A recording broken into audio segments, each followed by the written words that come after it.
Yo, shalom, y'all, shalom. Hey, man, first and foremost, before we get started, want to give all praise to the Most High Yahweh, doing so in the name of His only begotten Son, Yahweh Shai, Bahashim Hakodash. And blessed to be back here once again, man. First stream, I believe on my channel, first stream of the new year, this was so called new year, you know what I'm saying? So, blessed to be here, once again, to be able to provide any kind of edification or knowledge I can along with my brothers. And of course, we do this, through the Lord, the Most High, Bashim Yahweh Shah, man. So before we go and get started, I want to introduce my brothers on the panel. And y'all see the title, man. Y'all know what we finna get into. That's how we gonna rock. So go ahead and introduce yourselves. All praise to the Most High, Yahweh, Bahashim, Yahweh Shai. We thank the Lord for bringing us brothers together again. It's a so-called new year. And, as the Most High says, wherever two or more meet, He's there. So we ask that the Most High is going to, through His Son, rain His Spirit on us, and we can edify each other and edify brothers in the chat. Also learn from brothers in the chat about, the environment that we're in, which is polluted with sin.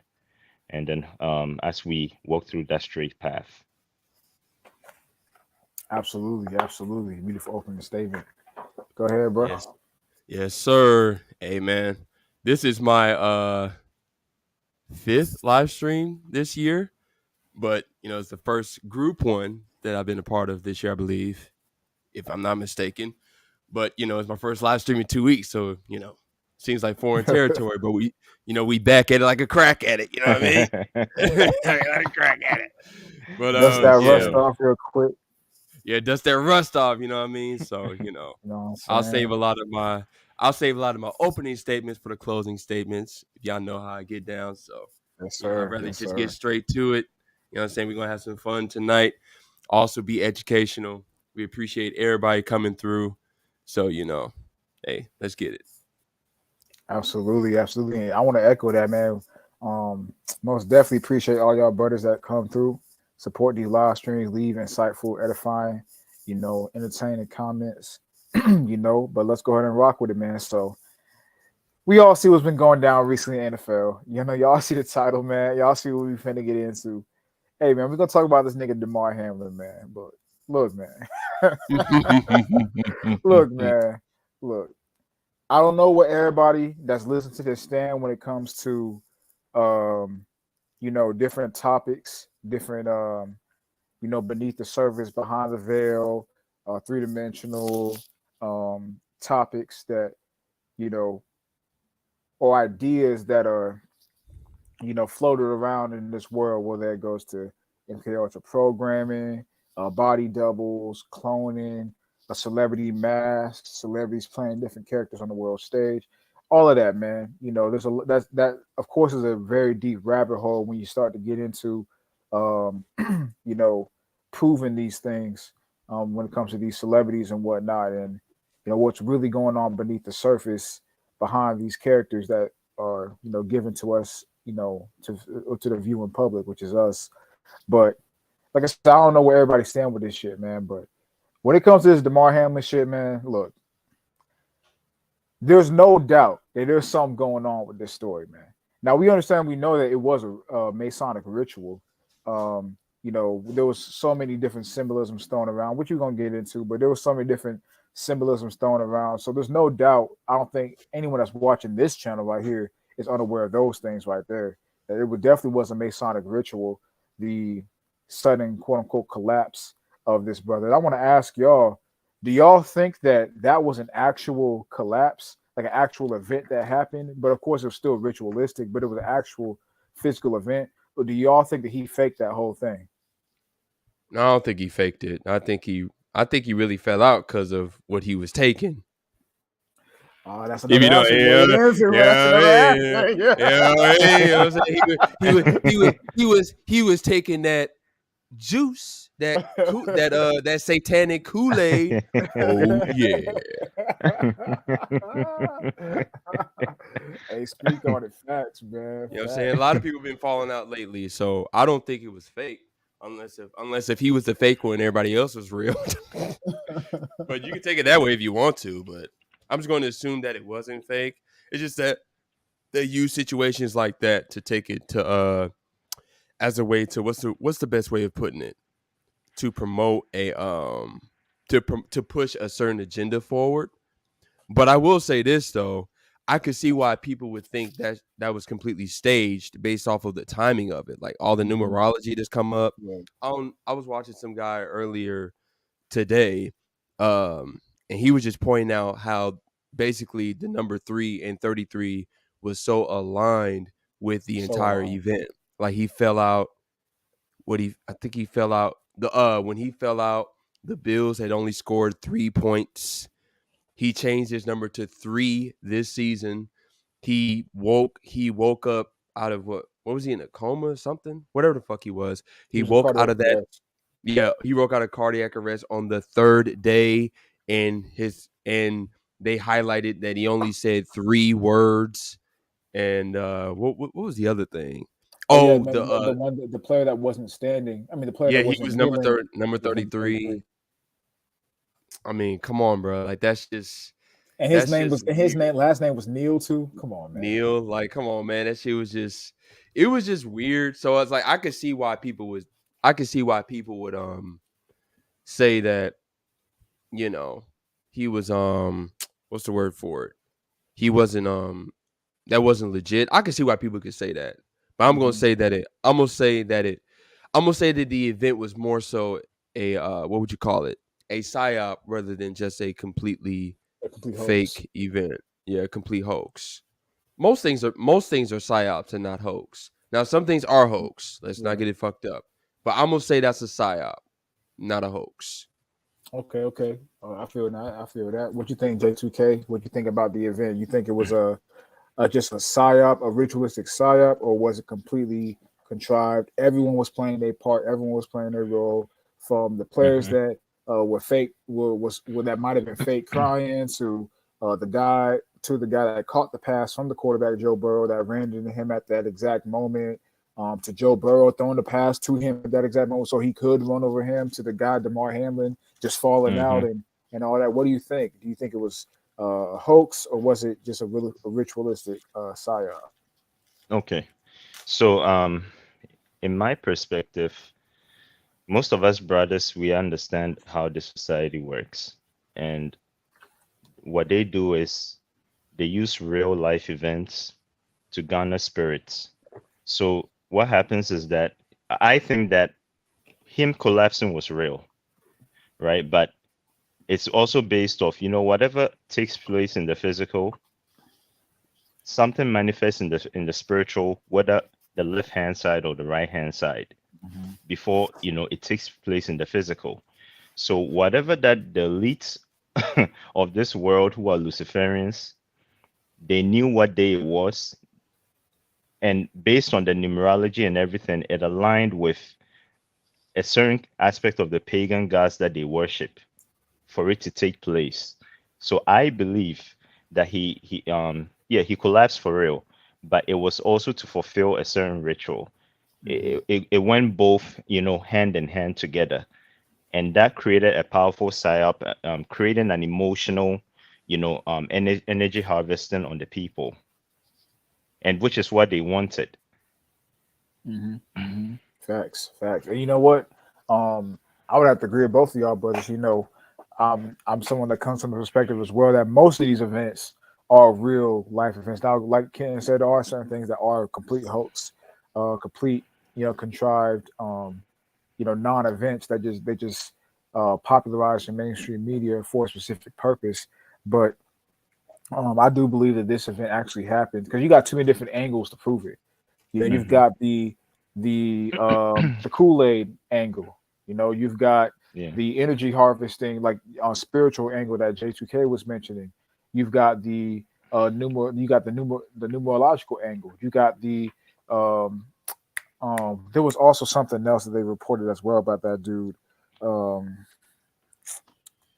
can't even remember, but you got so many different angles when it comes to this storyline right here.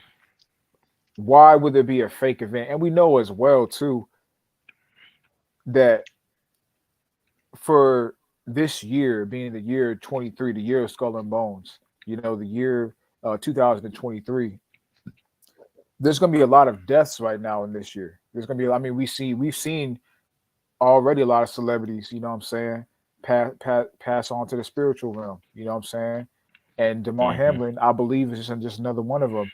And we all know that in their world, their gods that they venerate, that they worship behind the scenes, that the mass public doesn't know about, but their gods that they worship behind the scenes, the sacrifice is a real blood sacrifice. So I personally believe he was actually really sacrificed, and he was like that was essentially a blood sacrifice right there. That event that happened. Now I don't know all the intricate details of how they got that to go down in that exact moment. I mean, with all the advancements right now in this world, you don't think they can just have someone just drop dead like that? I mean, come on, this is like, especially someone who basically, I mean, pretty much was drafted to fulfill. This is the nigga's first year in the league, bro. He was drafted to fulfill that purpose. Like, let's be real about it, bro. Like, he was drafted on this team on the Buffalo Bills when he was drafted to fulfill this purpose in this game that just happened. On that I believe it was on a Sunday. On that Sunday against the Cincinnati Bengals, Well, so I with guess all that these, was all for nothing because they didn't win anything. They didn't win the shit. They didn't win nothing. They didn't even win. They ended up losing to that same team that it happened against too. That's crazy. I know, right? Man, fuck this shit, man. Fuck this shit. but like this really could have actually been a real blood sacrifice scenario, especially lining up with the year 2023, year Skull and Bones, Freemasonry, things of that nature. Like, we are going to see a lot of different celebrity deaths happen this year. So this is just the start. Of course, January as well, venerating Janus, this is just the start of that cycle that's going to happen this year. So I definitely echo those sentiments that this was a real event. Also, too, from the energy harvesting standpoint, like J2K mentioned, anytime you can get a lot of eyes on something, you can get a lot of people paying attention, especially something as big as and as emotional as professional sports, especially physical professional sports, how that emits an emotional response from people because you're dealing with people's bodies in a life and death scenario in a very contact heavy fashion that emotes, and also just the fanatical aspect of sports as well, that emotes a different that emotes a certain emotional response from people. So not only you got all the eyes on the situation, but you also got the emotions tapped into the situation as well, being that this happened to a professional football player, especially in the American in country like America, where football is such a big deal here. So that also adds to the energy harvesting, aspect as well, with just the spiritual energy that comes along with getting people's emotions tapped into a specific event at a specific time, and then the after effects of a specific event. Now in years, we gonna get into this, but in years past, when things like this happen, and then something comes after it, like what we're seeing right now with certain responses of or quote unquote accusations of programming, cloning, body doubling, things like that.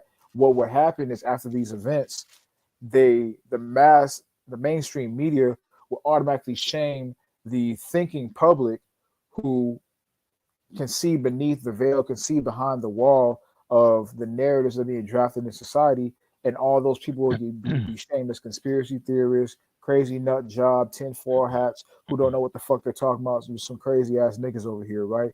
But because we're in the age of the awakening right now, we're in the age of basically everything being revealed. We're in the age. I mean, it was only a matter of time when you think about the social media era, where you got so many different people uploading their own specific response to events, their own perspectives and things of that nature.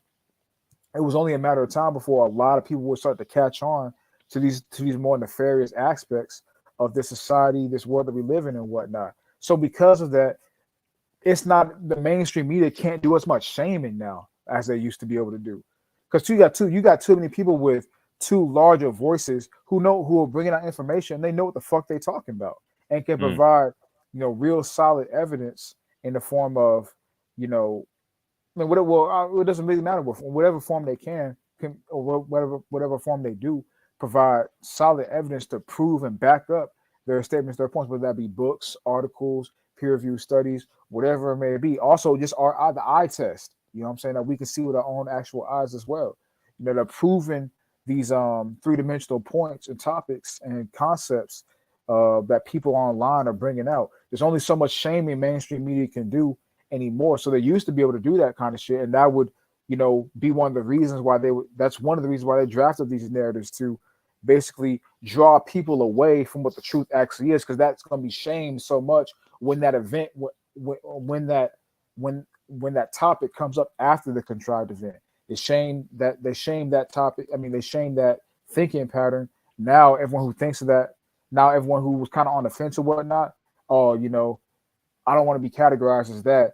I'm gonna just stay with this, and that's gonna sway people away from, wanting to yearn and search out the truth. But now, since we're in the time period we're in right now, that those tactics not really working no more. People are starting to wake up and see what's really going on, which is why you see even on YouTube, you got just regular sports channels who were saying, of course, they're not going to bring out information on any kind of a major deep level, but they're saying that something weird is going on with this. You got people talking about the NFL and the money situation and how he actually really died, but the NFL wants to cover the story up because they don't want to bring bad press to the league, especially with this year being such a heavy year when it comes to injuries and whatnot. They don't want to bring any more negative press to them and whatnot. So even from a basic perspective, you got people questioning this situation, like what's really going on and whatnot. So I definitely agree with what y'all said, that this was an actual real event, but there's other reasons as to why they allowed the situation to happen, aside from just the sacrificial elements and whatnot. But before we continue, I want to read some of these comments, and we'll go ahead and get into some of the articles and videos and all that. Shout out to brother Hitman coming through with the iron mic, man. You know what I'm saying? That shit cold. But shout out to the brother Hitman coming through, supporting. He said he's an Android now. That's another aspect. We're gonna talk about that though. We're gonna talk about that. That's another aspect of this as well. We appreciate you coming through, bro. Shout out to the chef in the building. The chef in the building, Yonde. Says Shalom, brothers. All praise to the Most High Yahweh, Bahashem, Yahweh Shai. All praises indeed, my brother. All praises to Yahweh, Bahashem, Yahweh Shai. I appreciate you coming through once again, my brother Yonde, in the building. Shout out to my brother, Mr. Sean John, 144. Shout out to my brother, Sean John, coming through. He said, Shalom, brothers. Appreciate you coming through once again, bro. Always love seeing you in the chat, in the building, supporting and commenting. Appreciate you coming through once again, my brother. Shout out to brother yours truly coming through once again. Yours truly always in that chat, coming through, supporting. He said it's very eerie to me, and it is eerie, man. Like I said, even from just the optic standpoint, anyone who has any kind of a thinking mind can look and see, and thinks with any kind of foresight, or any kind of open mindset, can kind of look at this and see this is not really what the fact of the matter doesn't align with what the mainstream media is portraying to us. Anyone can see that. I mean, let's be real, bro. All the nigga got to do is get on Facebook, get on Instagram Live, and go live. That's all the nigga got to do. Yep. That's all he got to do, bro. That's literally all he has to do is go on IG Live and talk to his quote unquote fans. I mean, the niggas gained a lot of fans now. I'm sure they want to hear your voice. I'm sure they want to see what's going on with you. I'm sure they want to see how you're recovering. That's all the nigga got to do is go on IG Live and talk to his fans. Exactly. Why can't he do that? Things that make you go, Mm-hmm. Maybe because that's not that nigga. Hey, shout out to the brother Randy coming through once again. Always supporting, always showing love. Randy, stay in that chat, man. Appreciate you coming through once again, my brother Randy. He said, Shalom, brothers. Hey, Shalom to you as well, bro. Shalom. Shalom. Hey, let's put that Mike Tyson back up, man. Shalom. I love you, Mike. You know what's crazy about that situation? That just goes to show you how fandom is such a an evil spirit. You know what I'm saying? Like over fandom is such an evil spirit because that nigga was ready to put hands on Mike Tyson, bro, before he said that shit. Yo, Mike, I wanted to whoop your ass for a second, but then I was like, nah, that's Mike. Shalom. Shalom. Yeah. Oh man. Oh yeah. Yours truly said it's very weird. It's very weird for me because dude grew up around the same area as me. Oh, so you from Pitt? Okay. Well, I don't think he's from Pittsburgh. He's from some area in Pennsylvania. I don't think it's Pittsburgh though. But I guess it's kind of around there. But he said, "Oh yeah, Taylor. Hey, shout out to Wiz Khalifa, man. One of the greats to do it. Black and yellow." Oh, you go same area as me. I don't want to put on my tinfoil hat, but it makes me wonder how many MK Ultra members I walk past every day. Hey, that's facts. But you know what's crazy about that, man? You never know who you grow up with, like what's really going on in their household, bro. Like y'all playing ball in the street and all that. Your mom tell you need to come in when the lights come on. You come in, you know what I'm saying? Eat dinner, whatever the fuck. You know, get ready for bed, do your homework, get ready for bed and all that, you know, and you going to bed at 9:30, and that nigga getting programmed, bro. You know what I'm saying? That nigga getting programmed by 10. Like what? At 10 o'clock, nigga got electroshock hooked up to his damn head, nigga. Frankenstein vibes. Facts, bro. It's alive. It's alive. It's alive. I mean, any of us that grew up with, you know, or grew up around niggas who are famous today, I mean, you got to question, was that really going on like in their basement and shit, like when they was coming up, bro? In the lab. I mean, hey, 1,000 hours. 1,000 hours in the lab, bro. In more ways than one, bro. In more ways than one, nigga. More ways than one. Oh man. Hey, shout to Pittsburgh, man. In the words of Emrek, this shit's spooky. Oh, Emrek TV. Yep. Shout out to Emrek. Him said, peace. This situation is very weird. I thought he was dead. I don't know what you're saying by that first part. Peace. This situation is, but yeah, I thought he was dead too, bro. I did too. Like, I mean, I do think. I mean, I think he is dead, to be honest. But you know, but I thought he was dead, like on the spot as well. Like honestly, I think that nigga died right on the field, bro. I'm real. You know, that's possible. Which is why they were crying so much. Which is why they were crying. Is because what they were saying when the event happened, they said that the players that went over and saw him laying down on the field, they said that it was reported the players said they saw something they had never seen before on a football field. They've all seen injuries on a football field. They've all seen niggas blow their knee out. Niggas get concussions. You know, niggas get up and fall down because they head is fucking hurting and shit due to a concussion. Niggas get the smoke knocked out of them. Niggas break their ribs. You know, all that shit, man. Football is a violent game, man.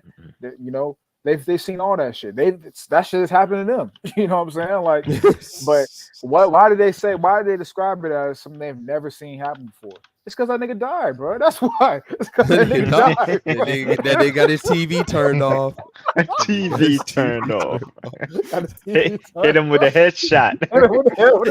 He got snot box. I got snot box. Oh my god! Some of the best quotes in YouTube history. Man, I'm saying, man. Hey, shout out to Sean Campbell, man. other than play the clip, that might be the greatest lines. Oh no, ain't nothing gonna top play the clip, bro. Ain't nothing top play the clip, bro. He said when DMX died, right? He said they turned his TV off. They gave him the everlasting NyQuil, night doggy. That nigga's so funny, bro. Yo, the everlasting NyQuil, bro. This nigga got some punchlines. That's a bar, crazy. Man. That's a bar. Hassan, I'm gonna be stealing all your shit, boy. That nigga got all types of shit. Oh man. Pay attention to your circle before they hurt you. Pay attention to your circle before they hurt you. Shout out to Kevin, bro. They got them everlasting sleeping pills. And Boy, shout out that to shit Israel crazy. Redeem, the brother D, real G. D to the Real motherfucking G. G. D to the real G. motherfucking G. In the building, in that chat, showing love, support, and appreciate you coming through, bro. He said, "Why won't he show his face?" Thank you, bro. Why won't the nigga show his face, bro? That's all niggas are saying, bro. If you're not a clone, if you're not dead, nigga, show your face. That's all niggas is saying. What is bro. it? What is it? No face, no case, or some shit? What's that old line? I Yeah, forgot no what face, was. no case. Yo, no That's it. face, no case. Yeah. No face, no But case. we gonna get in some shit when it comes to that. You know, when I'm gonna play a clip that we gonna get in some shit when it comes to that as well. But you know, and we can expound on that topic a little bit more. But you know, we just opening, we just warming up right here, we just heating it up and all that. You know, but why wouldn't the nigga show his face, man? Things that make you go, Is it because Black leather glove, no secret.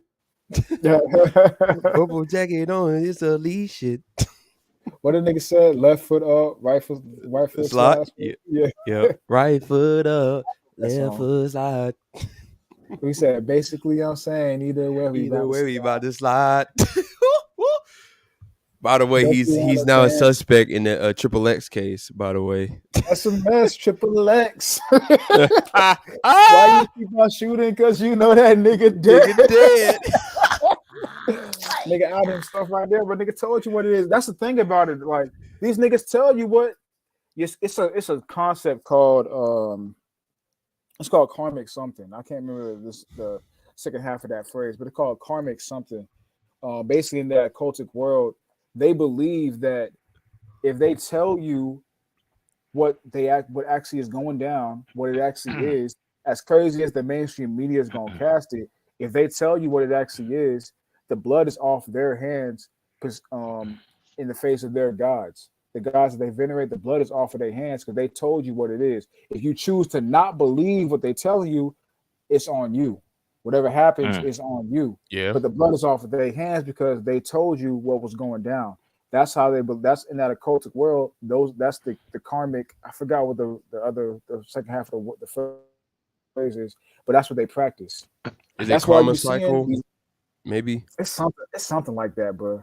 But that's what they believe, you know. So, and we all know that, you know. Actually, let's go ahead and pull it up right here. Oh, he apparently Obina knows. Shout out to him. It's he calls it karmic retribution. Let me see. Hold on real quick. I'm about to share the screen, and then I'll pull that up.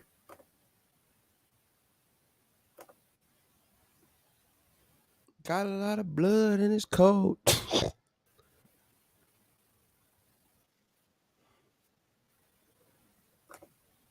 So what was this, his second So we see season? Damar Hamlin right here. This is his first season. He got drafted this past year. This is his first season in the league. Oh, so during the preseason he was wearing 31. 31. He was wearing 31 in the preseason. He Wow. changed his name to 3. This year, like I said earlier, bro, this nigga was drafted to fulfill this purpose right here, bro.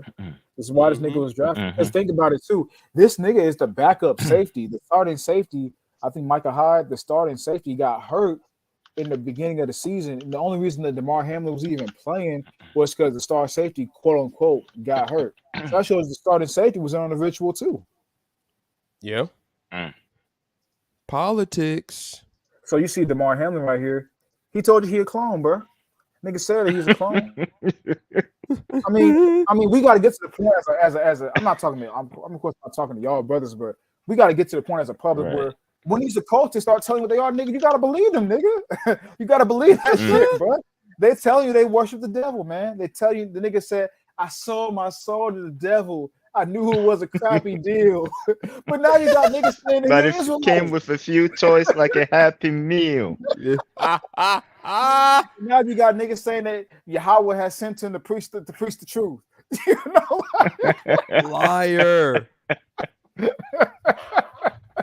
And then the nigga turned around and married a Jewish woman. Exactly. Exactly. But when these occultists, when these, when these pagan venerators, tell you, these Masons tell you what it is that they believe, man, we got to start believing them. You know, Yes, sir. like they're not just saying this shit for no reason, man. Exactly. Who the And hell's look gonna say something like that for no reason? exactly, bro. And look at all the recent rappers that have been accused of being a clone. They all came out and trolled the shit. Kodak did, Gucci did, Eminem did. When of course Eminem wasn't recent, but it was a while ago. Eminem did, all of these rappers who are accused of being a clone, they all come out and at least mention it in a trolling fashion. What are they telling you, bro? And they don't deny it. They don't say, "Oh, that's some crazy shit, man. Y'all niggas is crazy. Y'all niggas, man. I don't know what y'all talking about, bro." They come out and they like give it credence. They come out and like they kind of basically tell you, "Yeah, you're right. I am a clone." Of course, they're doing it in a tongue-in-cheek fashion, and the people are gonna draft and castigate it. People are gonna cast it as like it's a sarcastic fashion, or Right. he's just trolling those people who are bringing these baseless conspiracy theories to the forefront. But no, the nigga is really telling you what actually happened, bro. The nigga was cloned. Yup. This I personally believe. I want to get with y'all standpoint on this, but my personal belief. Actually, before we get into that, I just want to show that real quick. I want to go ahead and finish reading off these comments from the brothers. And shout out to my brother Obina in the building. Shout out to Obina. He said, "Shalom Akim. Glad to be tuned Shalom. in. Appreciate you coming through, tapping in, supporting Obina. Much love to you, my brother." Yeah, man said, "Facts, yours true. That for the same way about YMW Melly. Shit, crazy. Yeah, YMW Melly. I mean, come on, man. That weird. The nigga made a song about all the niggas he sacrificed, bro. Like YMW Melly, like that nigga definitely programmed, bro. for sure. Bro. He said in my city wasn't even lit like that. Yeah, bro. It'd be in the smaller cities, bro. You never know, man. You could be in motherfucking Hoboken, motherfucking Alaska, nigga. And nigga come out, that nigga make it. You gotta ask yourself, damn, was this nigga doing rituals in his backyard? When we were on the same football team. Oh shit! But He I was went to high riding school that with. goat. I went to high school with Orlando. Some of y'all may know Orlando Brown Jr. He plays left tackle for the Chiefs. He blocks for Patrick Mahomes. And what's funny is they used to always call this nigga Zeus. And the reason they would say it on the surface is because he was like a big ass nigga. Like nigga was like 6'7", like 350 pounds in high school. You know what I'm saying? Nigga was a big ass nigga. Like nigga was a big ass nigga, bro. Like six, like a legit 6'7", 350 in high school, bro. So niggas used to call him Zeus. But of course, when you come into the knowledge, and you know what that's really referencing, it's like, why were they calling that nigga Zeus, bro? Why did he go by that name? Makes it make you go, man. I mean, the niggas in the NFL now, blocking for all connected, yeah. My homie. Blocking for my homeboy, the big shot quarterback right now. I mean, quarterback left tackle relationship. That's a big time relationship. I'm just throwing it out there. Was the nigga being programmed the whole time? Hey, what number does he wear? I forgot. Let me see. That's gonna tell us everything we need to know. I know it's probably in the 70s. He a left tackle, so I'm sure it's in the 70s. Let me see. He was 57. Okay. 57. He was 57, yeah. So okay. 57. So he was okay. So this is what it is, right? He was 57 in the Chiefs. When he came into the league, he wore 78. But that's because his dad, Orlando Brown Sr., who also played left tackle in the NFL, his dad, who also went by Zeus, he wore 77. Oh, okay. So they being slick. They trying to throw people off by giving him 57. Yeah. Interesting. That could definitely be a possibility. And his dad went by Zeus as well. And his dad also died Um, when that nigga dad died? Let me see the year. How old he was? His dad died in 2011. Let me see. What's his name again, brother? It's Orlando Orlando Brown. Brown. Orlando Brown. His dad died Okay. at 41 in 2011. Interesting. Well, 57 when you turn to a math problem does equal 12. So Yeah. 12. Number of completion. Yeah, facts. The nigga's dad wore 77, so yeah, his dad definitely Pops Yeah. was definitely Yeah, born. he definitely was Zeus. exactly. So it just goes to show you, man, Oh, you never know, bro. What's going on in some of these sure niggas' don't. households?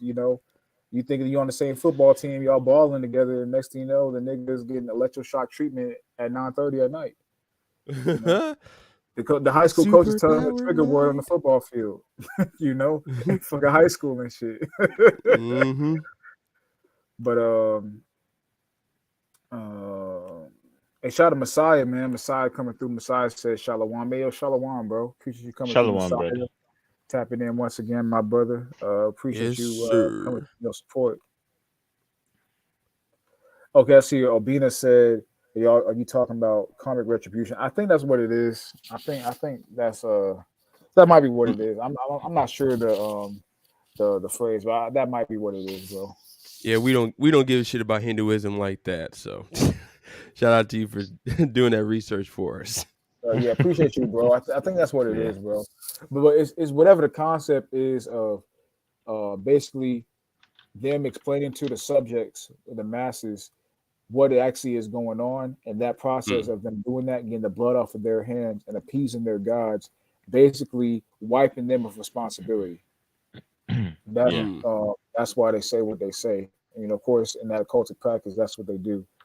He was drafted in 2021. Oh, so he was drafted. I thought he was drafted in 2022. Let me see. Let's see when he was drafted. Well, if he was Damar. drafted in 2021, then that's still accurate. It's just that it was his second year in the league then. Let me see. Oh, so it was 20. Okay, I was wrong. Then I thought it was this past year he got drafted. Well, I mean, it was 2023 now, so last year. But it was 2021 he got drafted. Okay, cool. Appreciate that, JC. Or shout out to JC coming through, man. Yes, sir. Randy said, "How you going to deny the clone with a picture of you with a hoodie on your head, posing down far from the camera? They really think it's slick." And you know what? You know what about this Randy too? Every time you see this nigga, bro, he got a mask on, or his head is covered, or he's covering his face, and the nigga's always wearing ritualistic Yeah. colors, man. Yeah. Nigga got on And the we blue and red in this picture. yeah.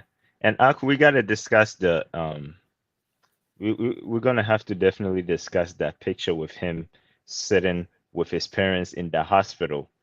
Because when you watch Black Balloon's video, shout out to that brother. Shout out Black Balloon. He pointed out that it was Photoshop. And Mm. me having 11 years of no Uh-oh. left hand side numerology here, but me having at least 11 years experience in Photoshop, I can agree to what the brother said, because it Well, seems somebody like knows it's J2K. he was floating in the picture. Really? Everybody's hands has some Right, kind of shadow in the picture, but Damar Hamlin's hands are they're floating, and then his face is darker than everybody in the room. I mean, he's wearing a hat, but it seems exponentially darker than everybody. And it's just, and I could when he pointed it out, and nobody could see it firsthand, and for them to be so much, high level in occultism, well, I guess they weren't that high level in their Photoshop. Hey, just know you can't sneak. Yo, You let me pull that cannot picture sneak up. no Luciferian photo behind Yasharala's #1 photographer J2K. Just to let you know, it ain't gonna happen. He knows all the tricks and the gimmicks. That shit ain't gonna work. All praise He to the Most knows. High, brother. He knows. Yeah. I'm going to put a picture up right here so we can go ahead and see that. Yeah. All right. Because so now that we're gonna have the picture up, go ahead and explain that once again for the Okay. brothers to see. From can you see the screen right here? Yes. Okay, so about Damar Hamlin, you said that this Okay. pic, and you know what? After It, you saying that shit, bro, I can see that shit too, bro. look, I can look, see that look, shit, bro. look at the elbow, man. Yeah, bro. Look, It's like look at there's no depth because there's supposed to be some kind of if you can actually zoom into the image, Yeah, we just can click on it. like If you click on it, you should control show it plus bigger. or something like that. I would think, Oh yeah, right? just click on the image. Click on the image first and see. Does that work or no?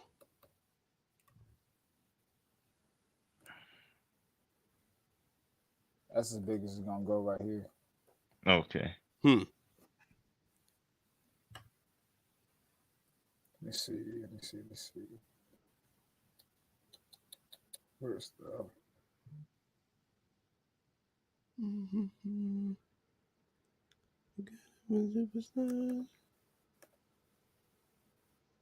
Yeah, because I believe that he's not even in that room. all right, just gonna make that bigger, 300% right here. All right. I do see. Yeah, his picture. They do look like that is like a crop out because you definitely don't see a Mm-hmm. shadow there. Should be some type of shadow, or at least look like his elbow is on the bed or something. Right. That shit looks too. All right, cool. Yeah, we got it bigger now. So And then you can't even see his Okay. face. Well, Okay. at least far away, you So can't. if you look at his so right can you see this right elbow here? to Mm-hmm. if you That's look at his you said it's right. his right elbow to our left, Okay, yeah. yeah, to Okay. the lady. Okay. Okay. So right beneath the elbow, common sense should let us know that there's supposed to be a shadow there. There's no It shadow should. there. And there's no kind of depth. You see, when you put your hands on the cloth, there's supposed to be a dented area Mm-hmm. caused by your elbow. But we don't see that, Not at all. right? And then the the, the left elbow on the railing. It's not even leaning on the railing. Yeah, does it even look It like it's touching it? It don't look like it's touching it, but it's right It don't there look. on the yeah, rail. No, Like it yeah, what? don't it's look like it's yeah, oh, it's bro. like a cut and paste. He's been cut and paste in there. That's crazy. That's crazy, bro. So these people are really playing with people because they also understand how people don't pay attention to detail. Yeah, they're retarded.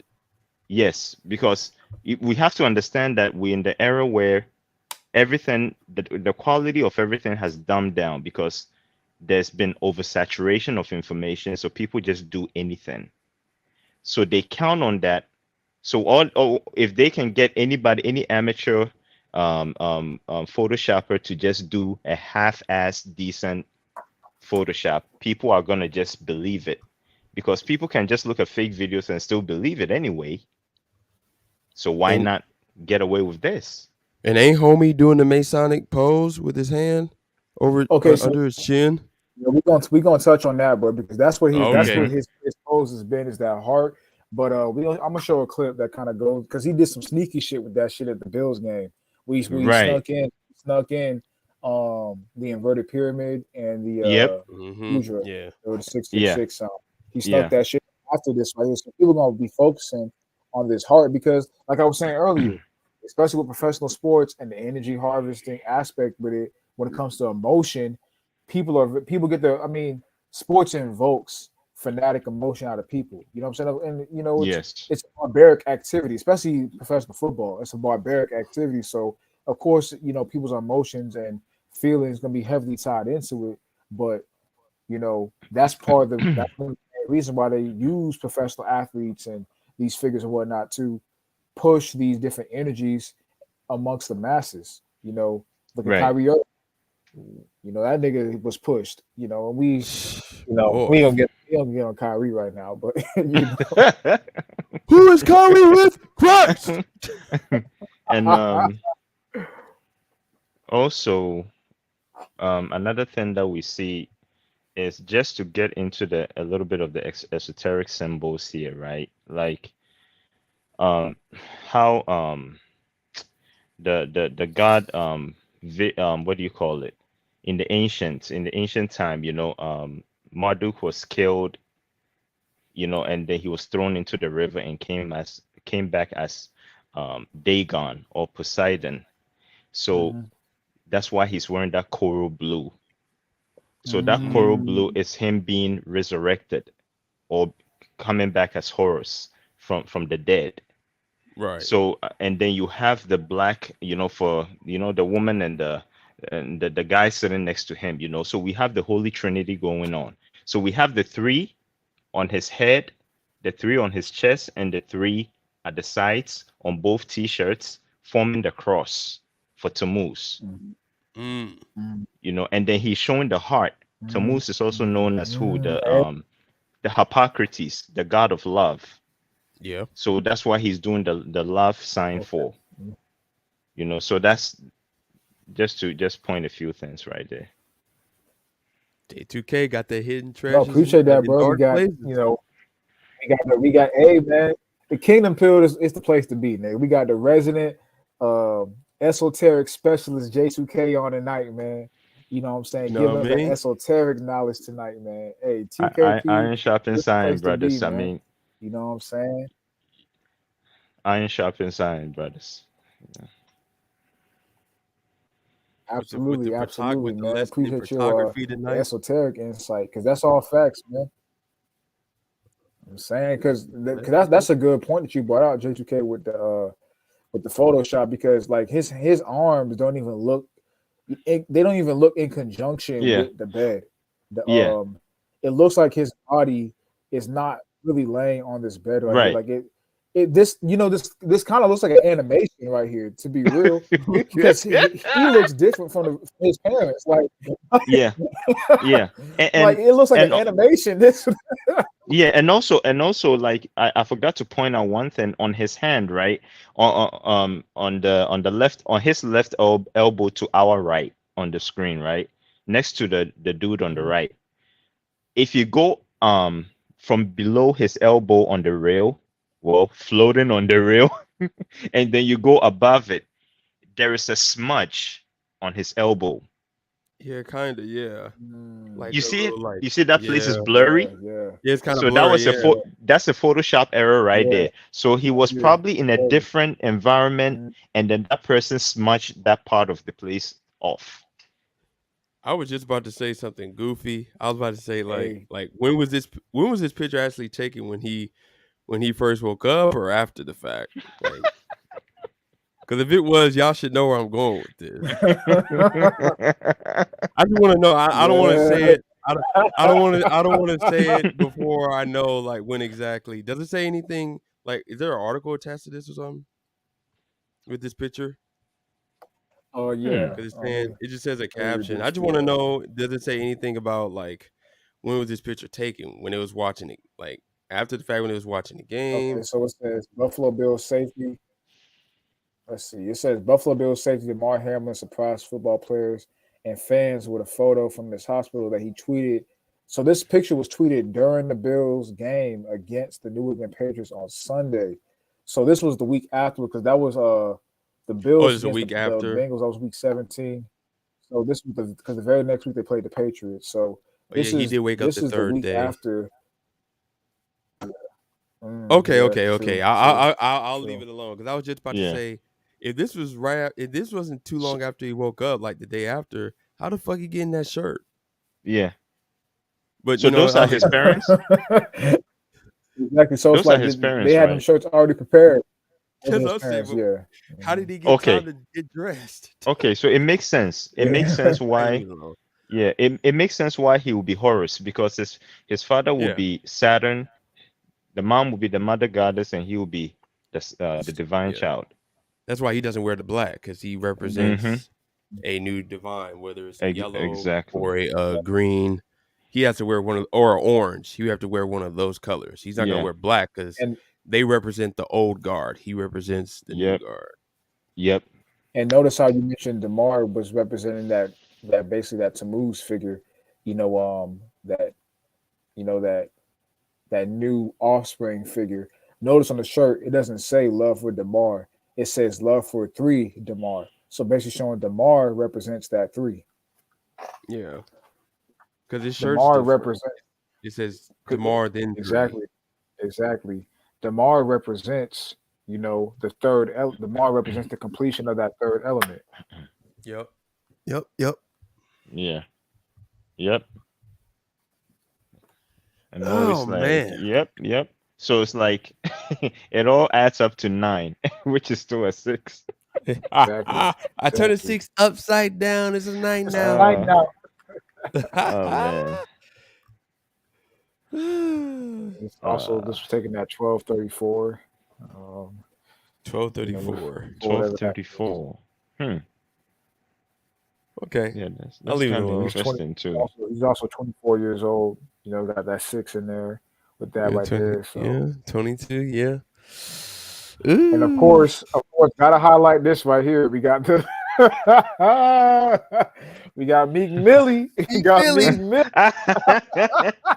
AKA the new president of Ghana.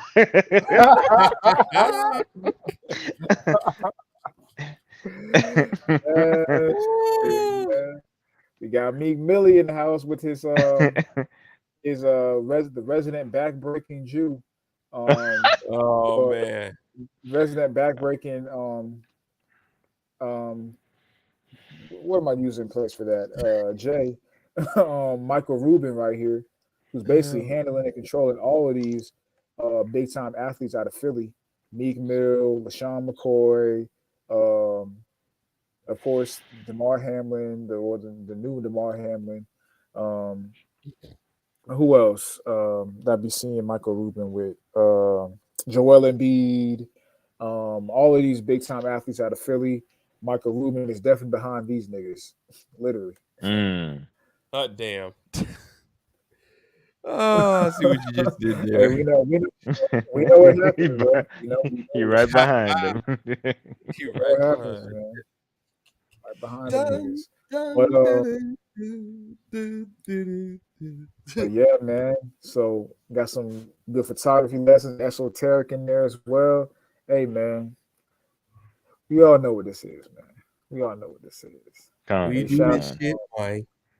Yours truly said, I'm 50-50. I'm leaning towards the whole situation being fake, but it wouldn't surprise me if he died, if he's dead. That's what I mean. We can't rule that out too. The nigga, that whole thing could have been fake. But the whole thing could have been fake. He's dead and gone. That's a possibility as well.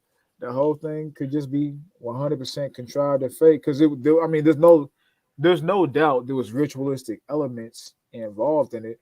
There's no doubt about that at all. So it could have been a whole 100% contrived event. Because even if you analyze like how he got up and fell back down off of initial contact, nigga got up and was fine.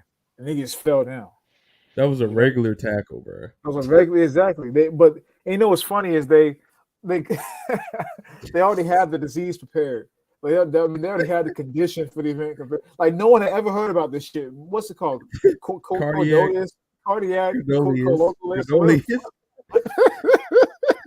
Myocarditis. What the fuck that shit was called? Like nobody ever heard of that. Nobody ever heard about. Oh no, it was comiocordia. That's what it is. Comiocordia. That's what it was. No one had ever heard about this shit before, bro. Niggas speaking a whole other language and shit. Like, already had the disease already prepared, or the condition, the heart condition or whatever, already prepared prior to the event. So nigga could have just been fake the whole shit, man. You never know. And of course, it's a quote unquote rare disease, so it's not that much information on it if you try to look it up. You look it up exactly. And of course, all the information surrounding the event and whatnot when it comes to the serum and all that kind of stuff, of course, people are gonna automatically, because those things have really been happening. Athletes, professional, high school, college, collegiate level, have, have been, going out and being deleted, by this serum. There was another NFL player, and I think this nigga wore 77 too. The offensive lineman for the Jags that said that people who don't get the serum should be locked up. Yeah. That nigga, he died from a cardiac event, at a relatively young age. And I know the nigga was like 300 plus pounds, but like still, he was a professional athlete. You know what I'm saying? So why is the nigga going out under 40, just retired from his NFL career? So basically that nigga, that's a prime example of, live by the tongue, die by the tongue. So that nigga came out and said that basically, that's to bring it scripturally, but the words of your mouth will condemn you. You're supposed to be paraphrasing the scripture, because Matthew 12:37. let's go and bring the precepts out, bro. Yeah. Towns out them precepts. You know what I'm saying? We ain't did it yet. I'm surprised. I am surprised. Should be Matthew 12:37.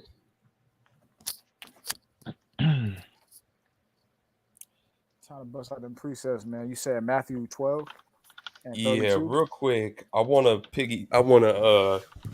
cross-reference that real quick with what is it? The life and death is in the power of the tongue.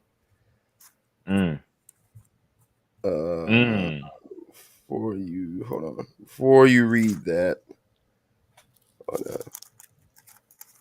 is it? Come on, where is it? Okay. Proverbs 8:21.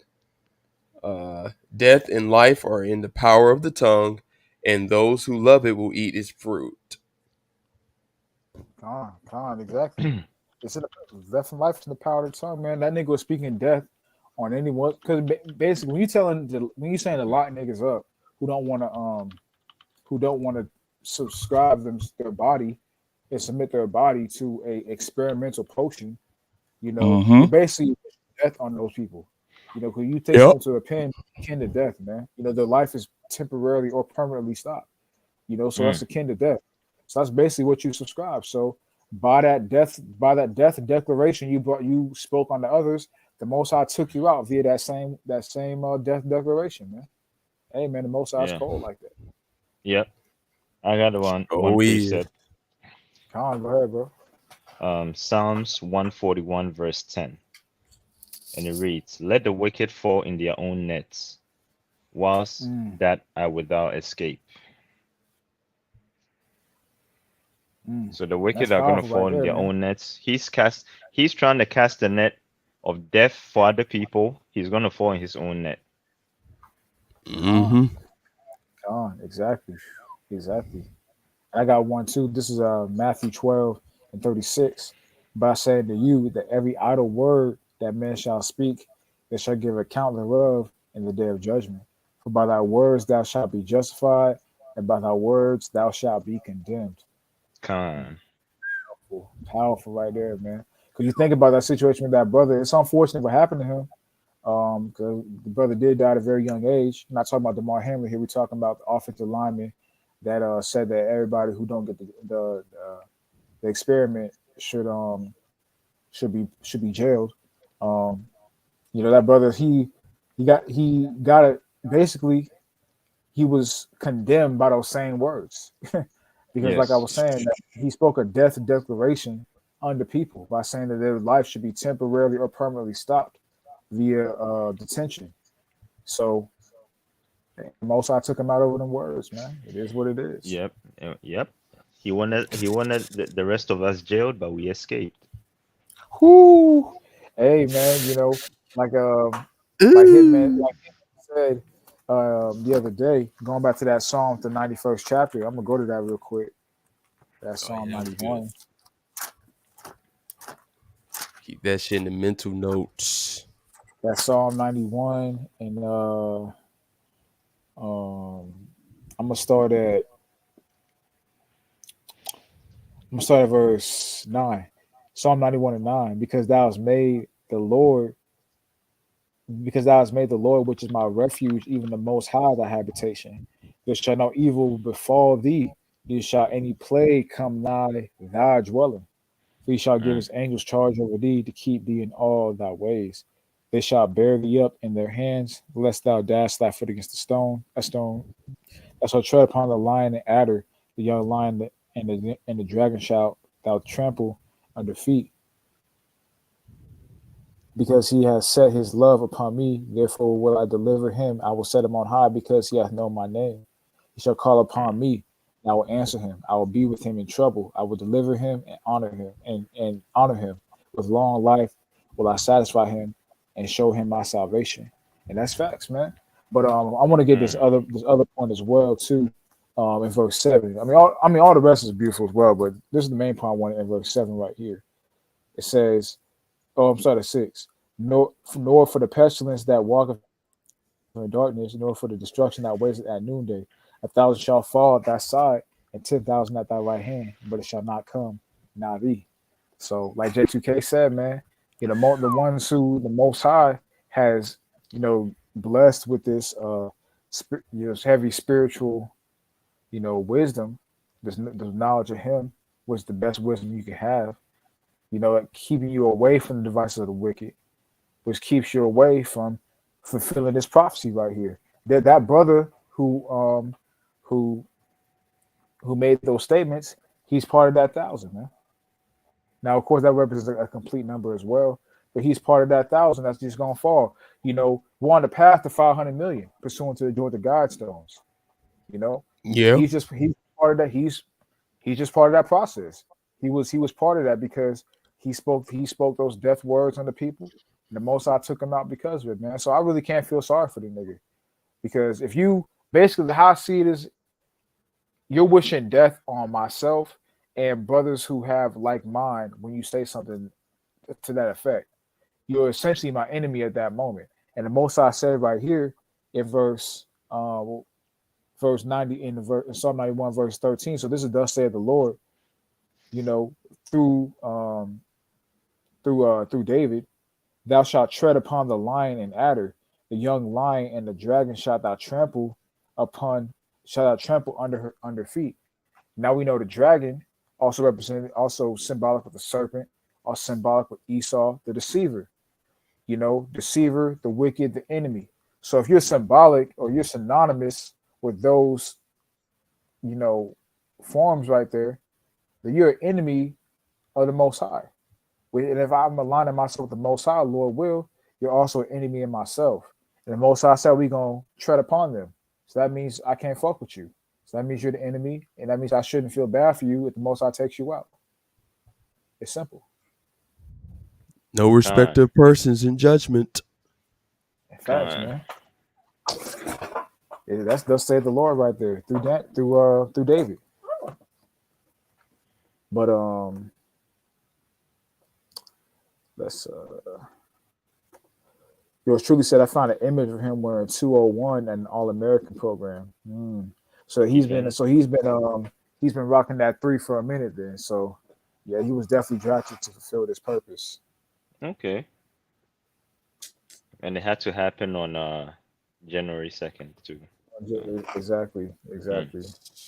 January. He said, "Yo, where's the shadow for his arms?" Facts. Exactly. Oh shit! Because 1 + 2. 01. Yeah. Wow. Yeah, 1 + 2, 3. Yeah. And then that's 6, and then that's 7. So yeah. Yeah. Wow, and I just put his name in gematria, and the Damar Hamlin comes up to 94 and 49. 9 + 4 equals to 13.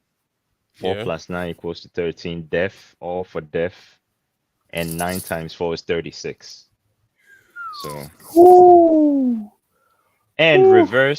in reverse is 203.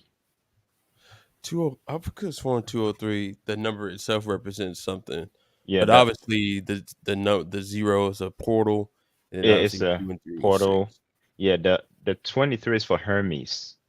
Yeah, Hermes. Yeah, the teaching serpent. And also DNA activation. DNA activation. So they probably done something with him too, as far as. He definitely was activated. Or deactivated. I don't know. Hey, shout out to Turner Classic coming through. My brother Turner Classic in the building. Yes, Standing in that chat, sir. supporting. Appreciate you, brother. He said, "Peace, Akium. Hey, peace to you as well, my brother." Peace, elder. Randy said the dad with the Masonic pose. Yeah, because he did have his hand tucked under the chin like that. Yep. Why would the dad be having his thumb under the chin for a pic? Exactly. Come on. Exactly. You could just sit there and with your hands on your lap and just do nothing. You just had to do that shit. You just had to make that shit. I appreciate Simeon coming through in that chat supporting. He said, "Did y'all notice the ambulance didn't look legit at all?" Honestly, personally, I wasn't really focused on the ambulance like that, but I didn't even get to see that part. I didn't really pay attention to it, but he said it didn't look legit. Which based off of everything else around this, that's probably I'm about to take your word for it. I'm not gonna doubt that. You know what I'm saying? I ain't doubting that shit. I mean, like I said, I think the nigga got the field personally. That's my personal opinion, bro. Like shit. No wonder why Skip was. Never mind. I was no wonder why Skip was being careless about the shit at first. Allegedly, he's being careless. That shit was too funny. Niggas man, is you know what's funny about that shit? You said what? I'm saying niggas is so lame brain.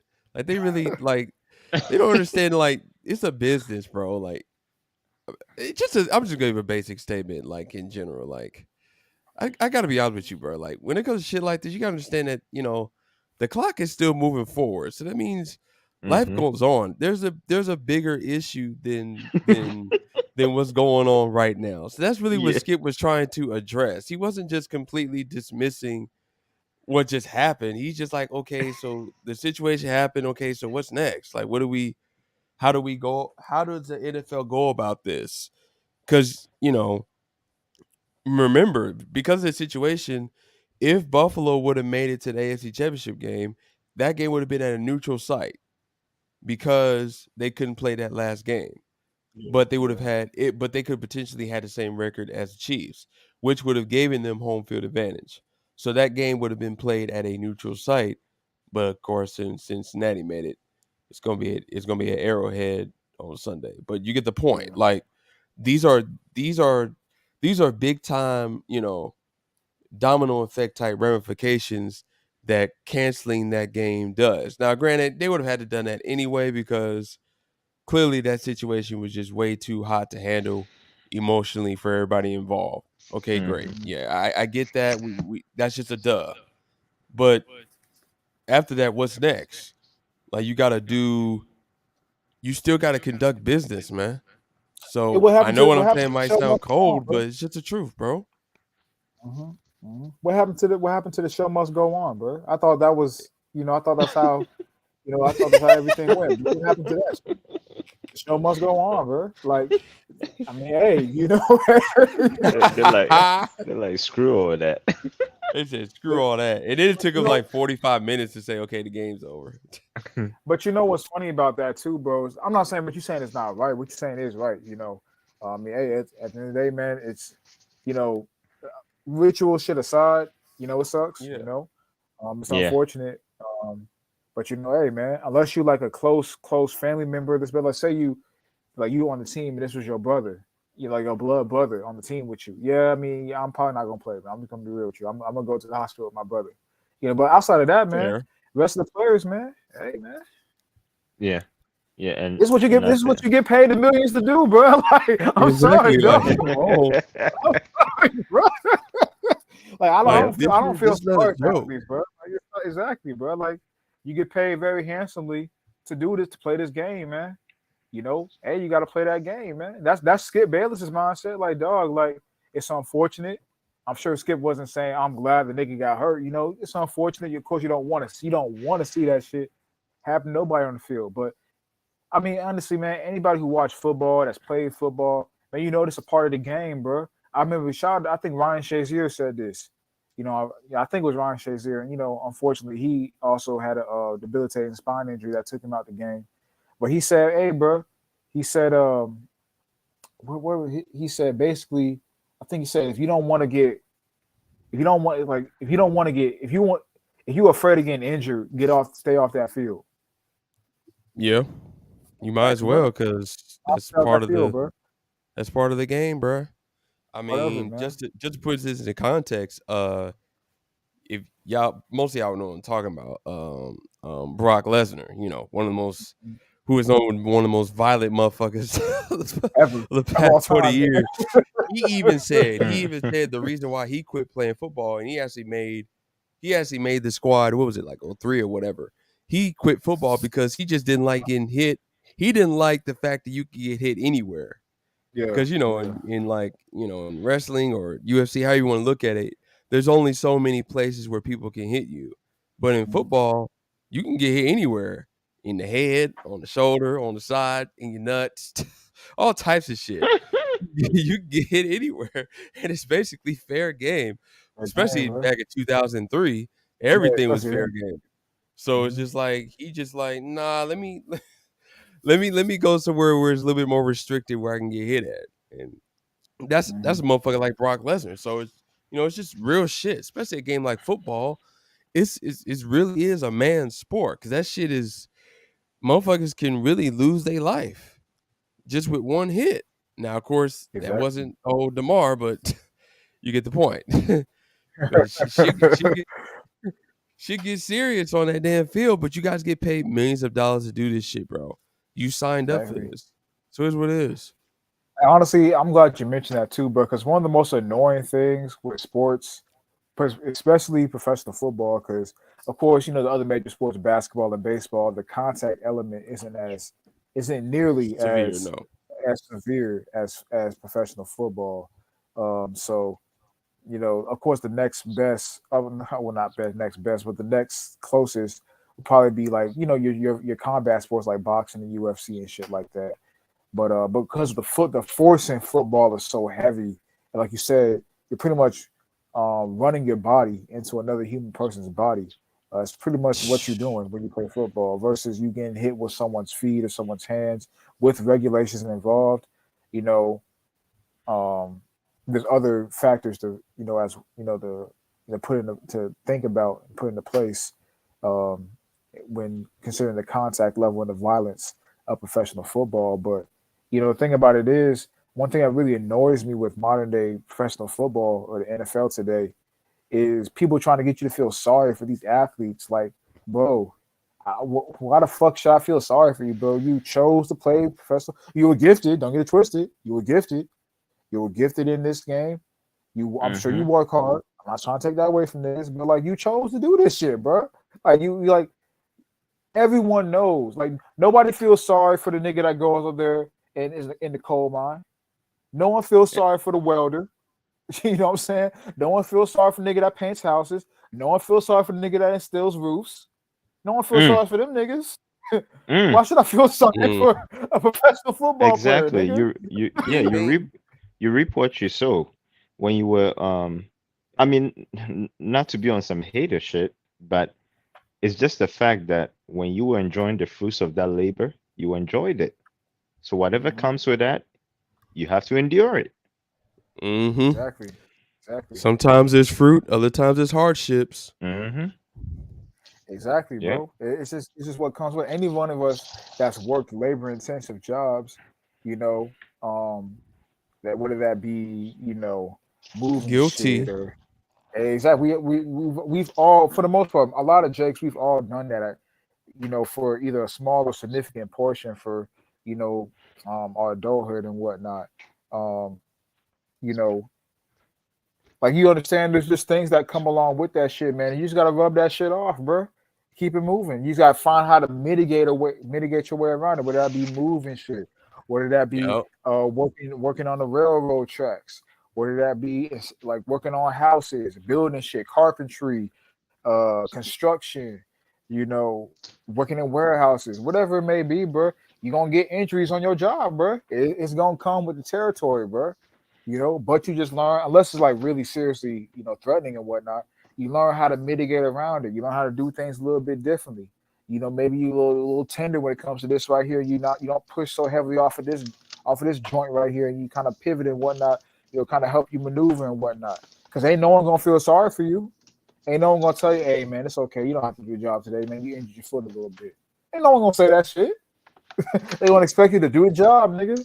So like, why should any of us feel sorry for these professional athletes that are choosing to play football, that are gifted and talented, don't get it twisted, but are choosing to play football, man? That's kind of ridiculous to me. Just the soap opera box that you see when and these athletes get injured. You know, it's like, oh man, this could take out his life. But man, you can get concussions working on any job that requires physical labor, man.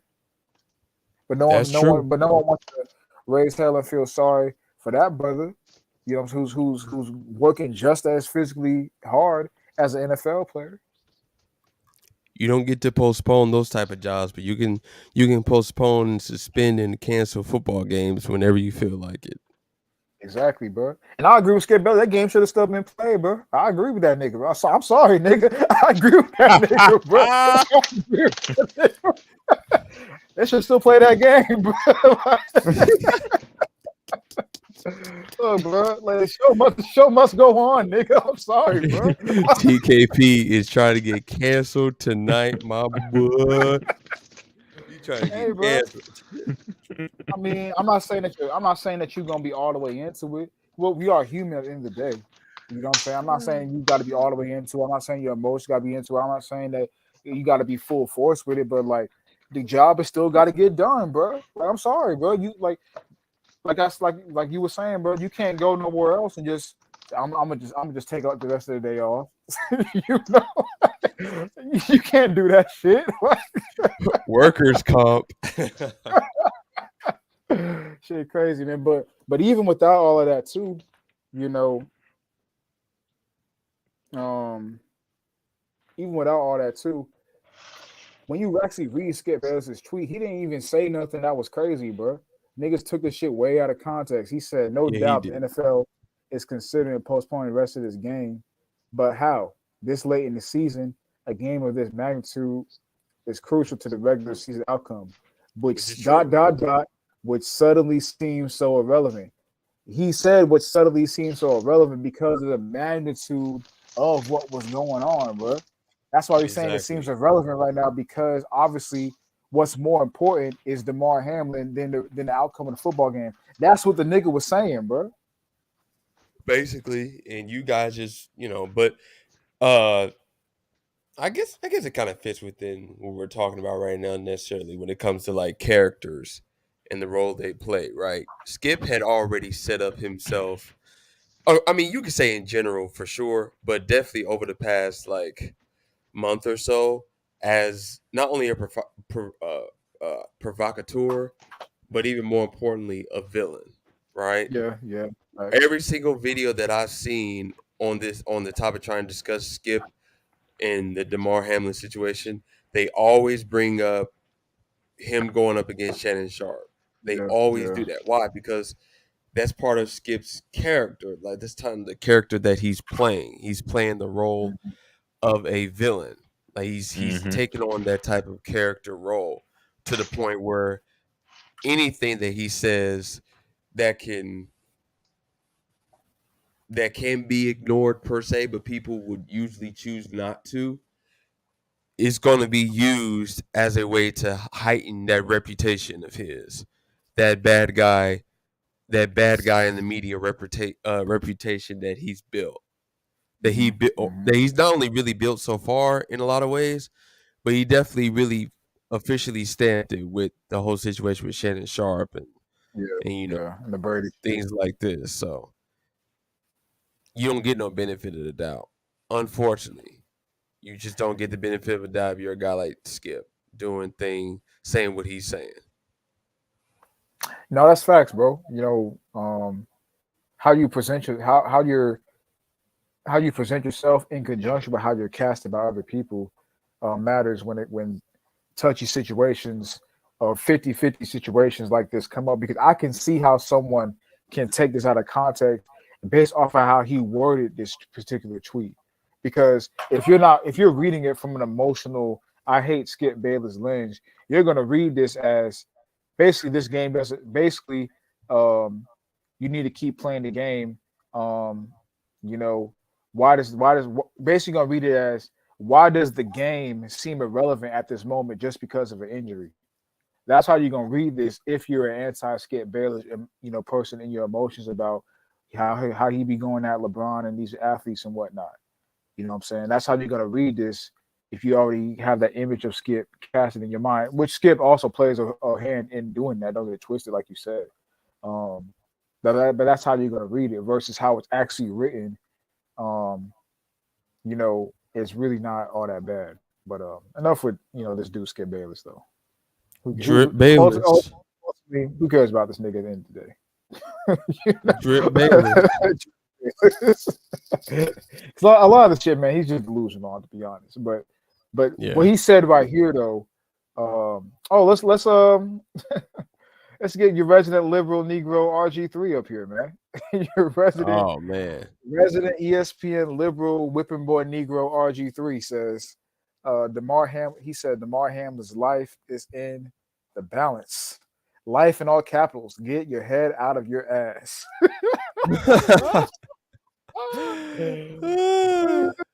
RG3, man. My wife is in labor. I gotta go. You know what's crazy about RG3 is, when he ran off the field there. You know what's crazy about RG3 is, like you said, but all these people are playing characters, man. When RG3 came out in the draft, he was labeled as the corny conservative Negro who has a white girlfriend. You know what I'm saying? Now he's like transformed his career into like some liberal activist who is on the front lines for brothers and for women and all of this shit as well, man. It's fucking crazy. These narratives, these characters, these mainstream media personas, the personalities draft of themselves, man. How they push so hard to get perceived a certain way based off of how they can be marketed by their agent, their handlers, and the people behind them, kind of running the, pushing the script of their life per se. Yeah, it's just funny. It's interesting to be able to look at these things from a three-dimensional perspective. But like I said, enough with this dude. Let's go into JTK's back. My bad, I didn't see it till now, bro. But basically, let's That's cool. I got cut off. That's okay. Oh no, okay, cool. Yeah, bro. I'm back in. Appreciate it. Let's go to yeah, for sure, bro. Let's go to I want to show some clips of Damar Hamlin first. Actually, no, I want to play this clip from Jason Whitlock. Then we'll show some clips of Damar Hamlin and kind of go over some more things involving this story and whatnot.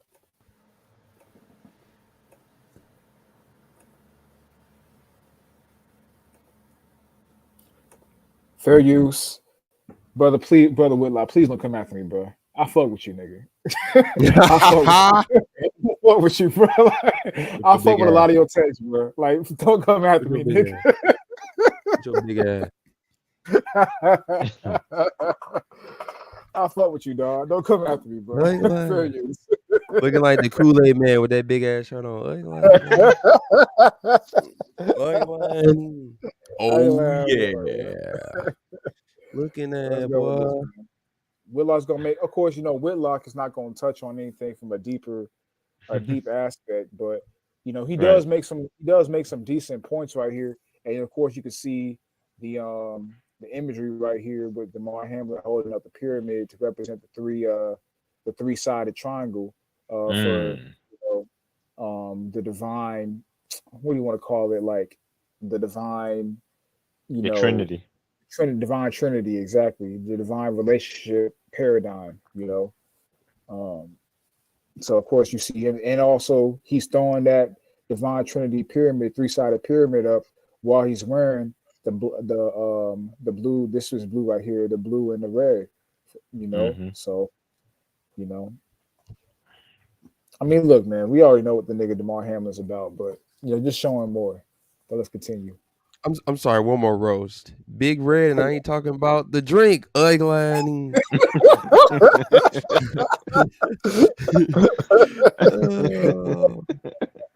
Hey, but shout out to Whitlock though, man. Whitlock done dropped some weight, bro. He dropped a lot of pounds, bro. That nigga used to Keep going. be big, nigga. That nigga. No, he used to be very. We said this. He used to be big as fuck. Now he's big as hell. Now he's big as shit. Yeah. My man. Now he's Oh, big yeah, as shit. yeah. I ain't gonna lie. Hey, since he listens to Chronicles of Judah, he probably watched Chronicles of Judah's dietary video. The biblical. Oh shit. Hey man, you know, wise man. You know, learn from other wise men. Sharp all as it is, iron, sharp as iron, right? Yes, sir. Back to the show. Before I get to the fire start, I just want to make a quick housekeeping note. Steve and I were a tiny bit wrong. Buffalo played Sean McDermott. This fire starter, we're going to change up, talk about the NFL in a slightly different way, talk about culture in a slightly different way. The unholy alliance between television and social media has greatly increased the separation between reality and truth. Reality and truth are not the same. Man creates reality. God ordains truth. I want to get y'all thoughts on that statement. He said, man creates reality, God ordains truth. What y'all think about that?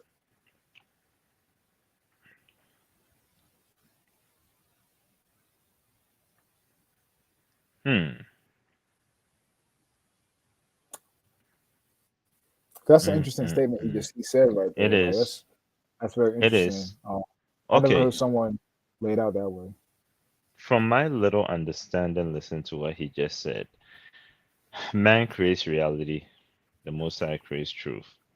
Because we have false reality, right?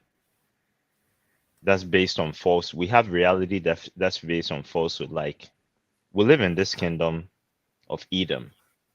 Mm-hmm. We have a reality that we live in, which is what? 9 to 5.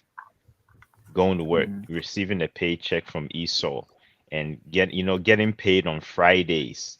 But these are based on false reality, because that is not based on who the world was really given to, like based on from what we understand as brothers in the truth, based on who the world is supposed to be for.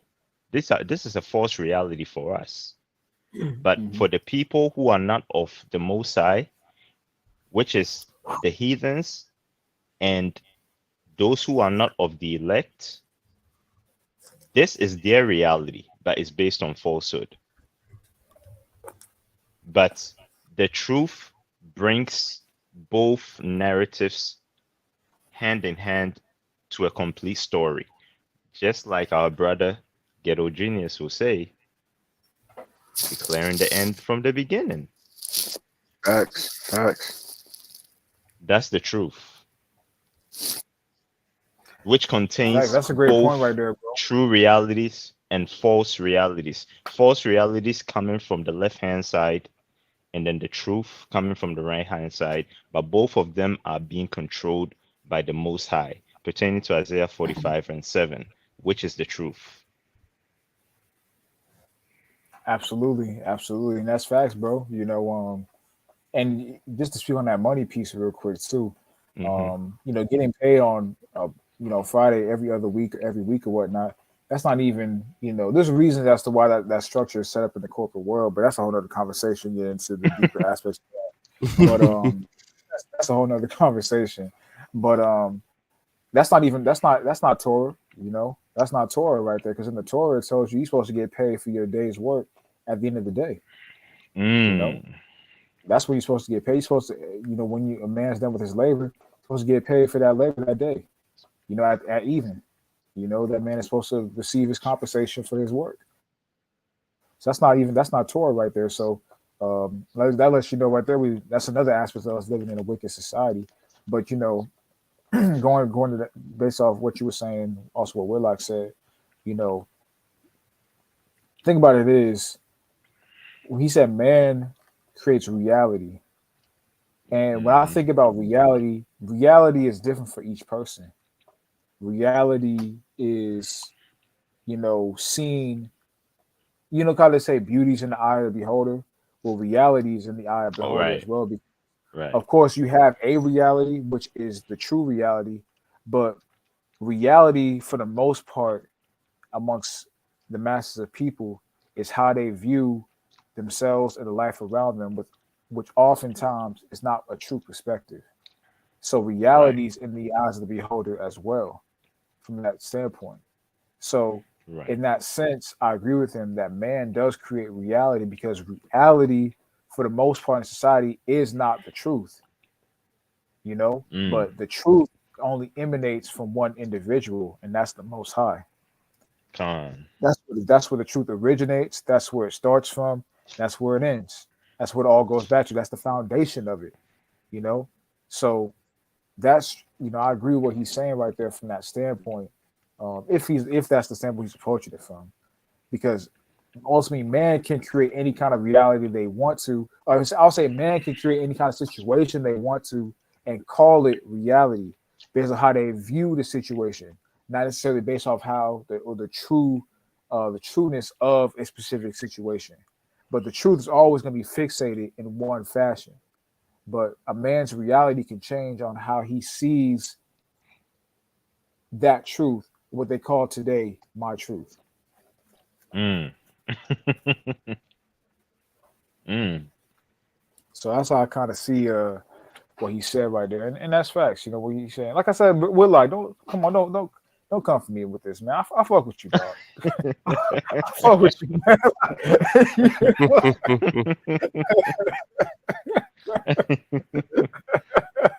You be speaking some facts, dog. I fuck with you, man. I fuck with you. Show that you have Marcellus speak for yourself. Acho came and kind of fucked it up a little bit. Y'all ain't gonna lie. And now that shit is just trash now, bro. That new shit they got with LaShawn McCoy and Joy, what's the name? Joy Taylor. That shit ass now, bro. Let's continue. According to the dictionary, reality is a resemblance to what is real. Television and social media have turned reality hostile to truth. That's why we may never learn the truth about what caused Buffalo Bills safety Damar Hamlin to collapse on the field. The NFL is a reality TV show dependent on the advertising dollars of Big Pharma and other global corporations. The essence of professional sports is no longer competition. The invariable nature of sports is now programming. It is content designed to hold the attention of viewers long enough to pitch them a product, preferably a pill manufactured to mask symptoms of internal human rot.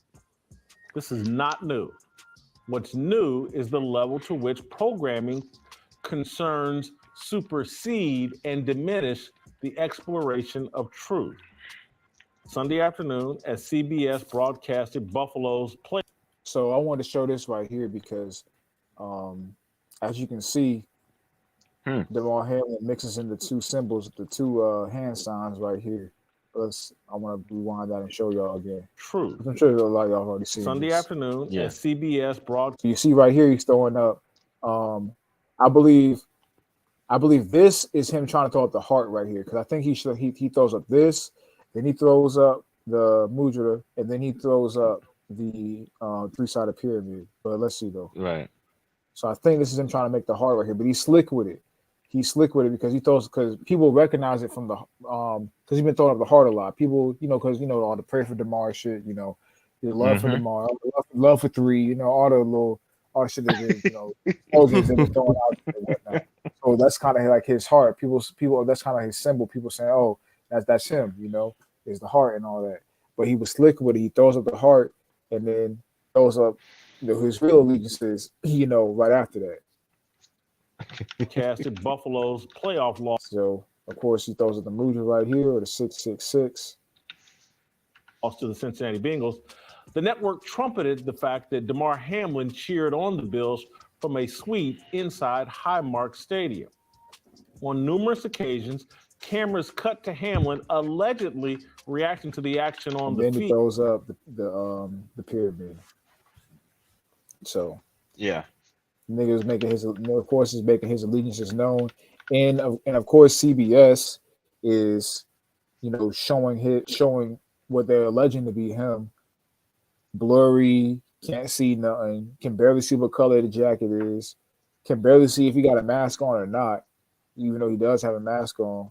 And can't even decide. This could not even be the clone right here, nigga. This could be anybody, bro. This could be Yeah. literally could be anybody, bro. You know what I'm saying? Yeah. You can't So can't was see it none here. This could, what's up? was it snowing for real? Yeah, it was snowing in Buffalo when they Okay. played the game. Yeah, it was snowing. Yeah, that would have been crazy if there was some fake ass snow. Too. Because it's like, and one thing that we have to also consider is that, we're we're, we're in 2023, man. Like, with all these 4K, 8K cameras that are available to capture everything in detail, in high definition, whatever. Somehow, when incidents occur on the news, it's always some potato ass quality that they show. Always, Fact, whether it's Damar fact. Hamlin, whether it's Nipsey Hussle getting killed, whether it's any rapper getting killed, the action happening, something that will make us see who was getting involved in the action. Somehow the motion pictures get blurred and they look like they came out of potato. That's Facts. Yo, hilarious. it's always like that, bro. It's always like that because, like, look at the quality juxtaposition between Jason and Damar Hamlin. You're telling me that Jason Whitlock can get better quality than the NFL, nigga? Exactly. Yeah, right.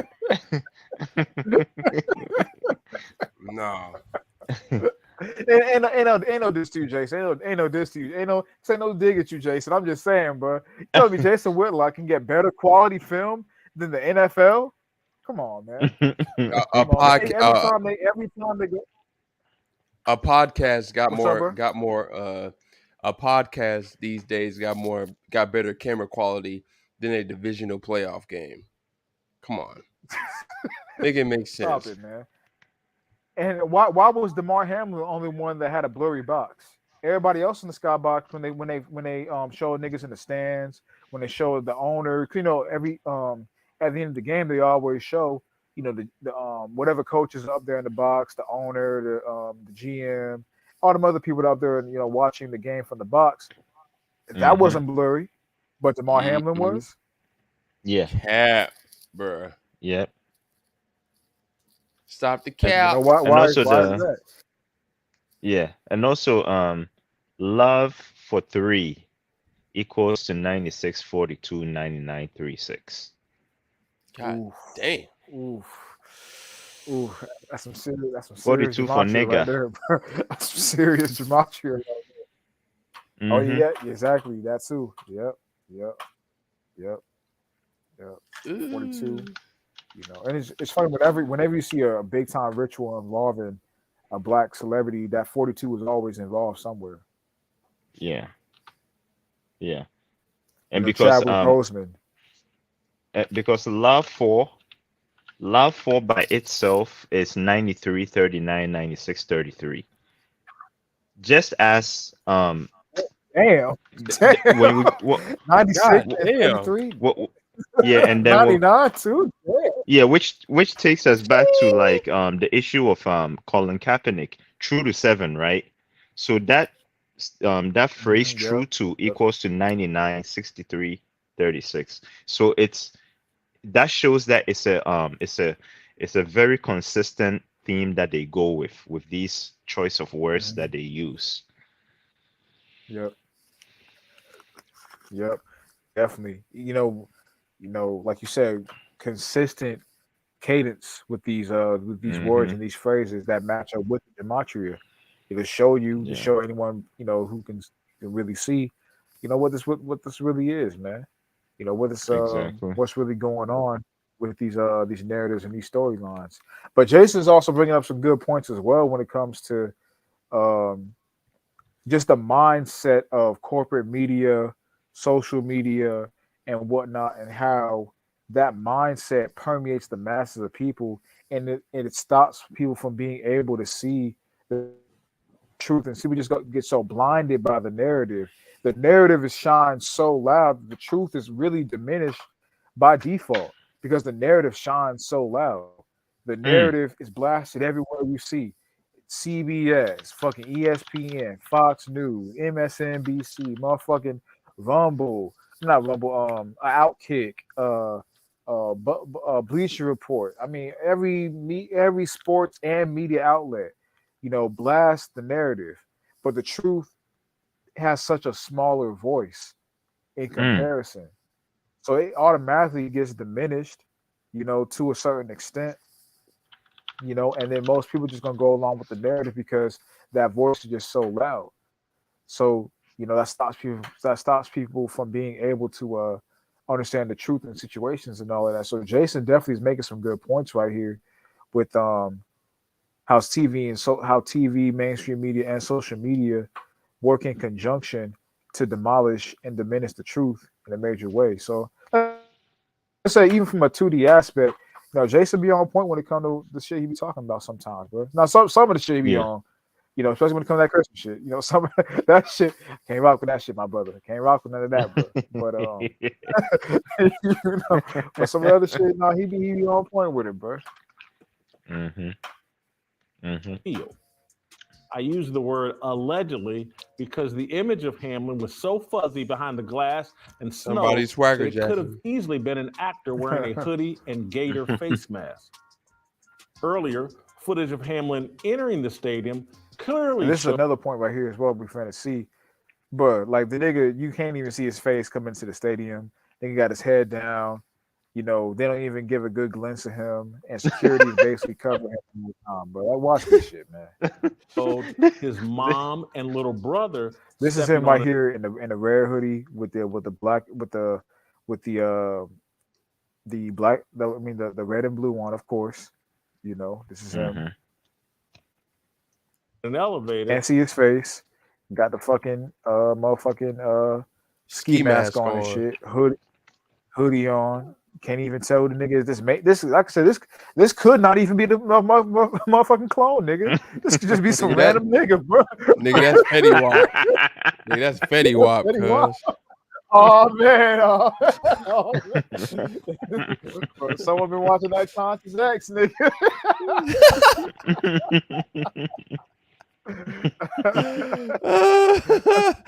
Oh shit. Baby, won't you come my way? She my drag queen. What's funny when that song came out, all these white girls were calling themselves trap queens. 1738. Hey, what did nigga say? Put me in, boy. Yeah. They really did put him in. They put him in at the right time. We need somebody to go to the game. We need somebody to go to the game. You in?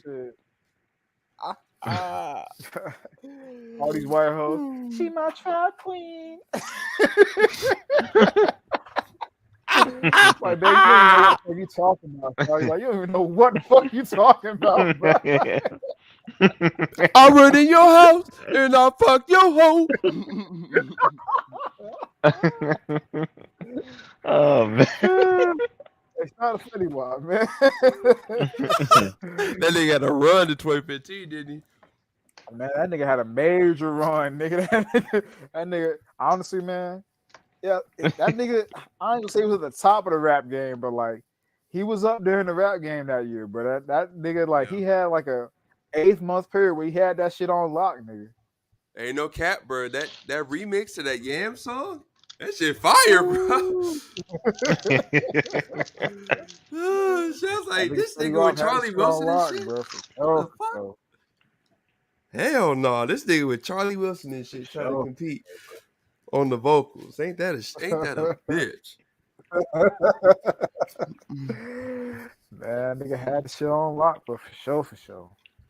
But yeah, we can see Damar Hamlin in the red hoodie, black mask, Black Of and course, red. showing his reverence to Bale and all of that. Black and red. Black of and course, red. Yep. You know, showing who he's down with. But like, you can't even see his face. You can't even see, like, they don't like it's not very clear. You can't really even piece out who that individual is. You know, Mm-hmm. and why exactly are they doing that? Things make you go, huh? But it was impossible to see Hamlin beneath a hoodie, gaiter, sunglasses, and a bowed head. Security guards blocked cameras from getting too close to Hamlin. Why the secrecy? I believe Hamlin attended the game and that he was the guy wearing the hoodie and the gaiter. But I believe his handlers have advised him to follow a carefully crafted script, a reality script that will allow him to charge maximum dollars for his on-camera interviews. Hamlin is the star of the Damar Hamlin reality show. He's the subject of a documentary that he and his team are likely producing in real time. So that's an interesting angle right there as well, because we all know that basically one of the major ways you can the powers that be and the handlers capitalize on these these mainstream black acts, whether the athletes, rappers, whatever, is death, nigga. Like, that's one of the main ways to capitalize on these guys is by killing them. You know, you make more money to me dead than alive. You know, so Damar Hamlin is worth way more right now as a dead man and his clone walking around than Damar Hamlin would have been when he was just a backup safety on the Bills. That's true. And of course, he's gonna have to play that role to be able to fulfill that purpose for the powers that be, to maximize his new earning potential as a semi-dead man who some people think is dead, some people think is alive, some people think is a clone, some people think, you know, he just recovered. Like, that's the thing. You got all these different, you know, mindsets out there about, you know, what's going on. You know, there's a lot of general confusion and whatnot. And of course, that's going to draw eyes and attention to the situation, which is going to make him a more profitable individual for the powers that be. So that's why they be aside from the ritualistic aspect as well and the pagan aspect. That's why they be killing these guys. You know, Takeoff is worth more now that he's dead. Juice WRLD is worth more than he's dead. X is worth more now than he's dead. All these niggas that died in the industry, they're worth a lot more dead than alive. Try me like 100 times. Wanted me to cry, wanted me to lie, wanted me to die. I'm staying alive. I'm staying alive. For real. Now I'm gonna go to this. I want to touch on this right here real quick. Just real quick before we get back to Damar Hamlin some more. Damar Ham droid. This dishonesty has overtaken professional sports, turning football and basketball into the WWE. At the Lakers, Yes, sir. Night, Shannon Sharp played the role of Uncle Shay Shay at professional sports. What is real? This dishonesty has overtaken professional sports, turning football and basketball into the WWE. I'm gonna make a bold statement, sir. bro. Some niggas might not agree with me with this shit, man. I'm gonna be real, dog. At this point, man, I think all that shit 100% scripted, man. I'm just gonna be real, bro. The numbers align too much. Like, for me, it's like I was always kind of more in line with the fact that most professional sports games are scripted, but I did think there was still a human element to this shit. Honestly, my nigga, at this time right now, bro, I don't even really think there's a human element that much to these games anymore. I think all this shit is magnetic and scripted and, you know, it's robotic and all of this shit now, man. Like, I believe there's magnets in the balls. I believe grip gloves. There's robots in people's robotic arms, magnets in bats that the baseball players use. I believe all that shit, bro. I'm just gonna be real. Like, when you line up these numbers after these games, it's too much, bro. Like, it's like I feel like there's really no denying at this point, man. Like, if you're just honest with yourself, man, the numbers they're too. they line up too much with the. I know a lot of us brothers got ties. I love sports. You know what I'm saying? You know, I love watching sports. I played sports all my life. You know, I love, you know, just the concept of going out there and fighting and doing something you love to do and enjoying your time while doing it. You know what I'm saying? That concept is amazing. You know what I'm saying? But at the same time, though, at the highest level, bro, you know, there's too much spiritual significance, spiritual resonance, and money on the line for these shits not to be 100% rigged right now, man. Like, I don't know. Yep. I just feel like I just feel like this shit now. John Cena, hey, if you look up, I can't remember which year that he hosted the ESPYs, but John Cena basically explained what Jason Whitlock said about how all the other sports are starting to become more WWE. He basically explained it perfectly because he was like, you know, everybody always said the same thing about WWE. Everything is so scripted. He was like, well, let's be for real. So it's a lot of these other sports. And I think it was during the time that Cleveland had came down from that 3-1. I think it was after that year when Cleveland came down 3-1 in the finals and won the championship. He was like, think about that. Think about that type of situation. LeBron, he was viewed as the villain for 5 years, for about 5 years. And then he comes back.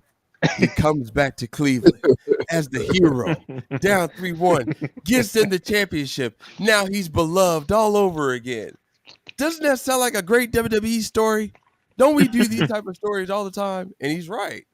But when you watch WWE, they do those type of stories all the time, where a person's a villain for a time period, and then he does something that makes the crowd get back on, gets back on his side, and he becomes a hero again. Like, they do this shit all the time. Yeah. So it's really too. not much of a difference. Yep, exactly, bro. Exactly. You know, there's too much on the line for there not to be a controlled element in these things, man. You know, from how they can draft of narratives using people for specific things, to money, you know, to using people for events down the line. Like, there's just too much involved. From the spiritual resonance with these teams and these team names and whatnot. Like, there's a lot of this shit that really factors into play. I'm not saying that it's 100% rigged to the point where at the beginning of the year they say these are the two teams that are going to be in the finals. These are the two teams that are going to be in the set. These are 4 teams going to be in the semifinals, and these are all the playoff teams that are going to. I'm not saying it's to that level. I personally don't think that. There is auto regulation that goes down because, of course, injuries do happen. Things do happen over the course of the year. Scripts change, you know. So I think there's auto regulation. But I think once they got something they want set in stone, like say you halfway through the season, and they say it's like, okay, the Hornets and the fucking the Trailblazers are going to be in the finals. Barring anything else that comes up, any sort of other narrative or story that comes up, these are the two teams that are going to be in the finals. And if everything goes smooth according to plan, that's exactly what will happen. That's how I think the shit goes down. But like, I really feel like all this shit is fake at this point. The numbers they line up too much, man. Even if you're not the biggest gematria guy, like I know some brothers not huge on gematria, but like, I'm sorry, bro, you can't deny this shit at this point, man. Like, if you really just do the numbers after these games and whatnot, you look at the synchronizing events in conjunction with the time, place of these games, the dates, the numeral, you know, the scores and all that of these games, like the numbers of the players that are doing specific things in the games and and other events that lines up with.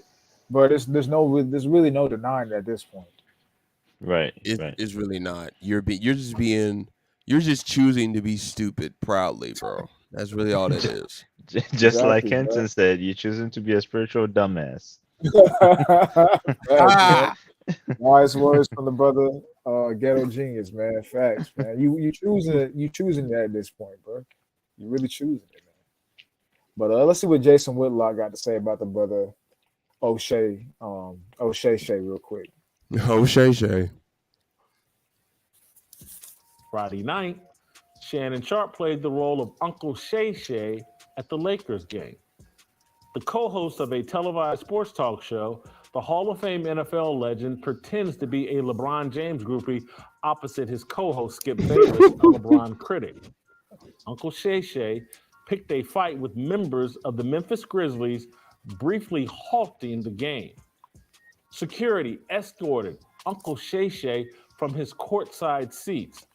The whole thing looked like the WWE. Take a look for yourself. Courtside at the Crypto.com arena. Dylan Brooks was having words with Shannon Sharp. Hall of Famer and it's a fucking shame, man. It's a fucking shame, man.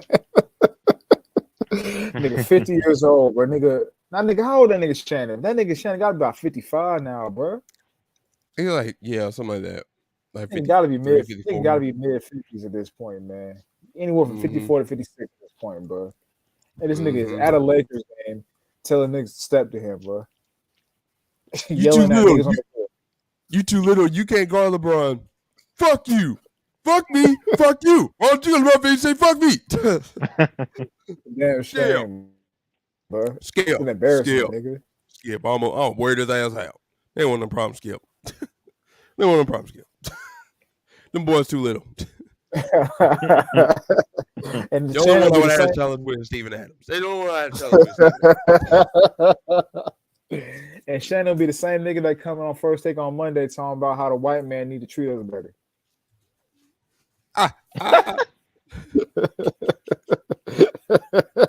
Nigga, look how you treat your damn self, bro. You know, and shout out to O'Shea, man. Shout out to O'Shea Duke Jackson for this because actually I heard him say this, bro. I gotta be real. I gotta give the credit with his due, bro. Shout out to O'Shea Duke Jackson, bro. He said the reason that Skip Bayless don't respect Shannon on that show is because Shannon has no respect for his own people, bro. And that's facts, nigga. That's facts, bro. That's facts. How you gonna sit there and expect another race of men to have respect for you when you don't even show respect to your own brother, man? Come on, man. Black men are perfect t-shirts.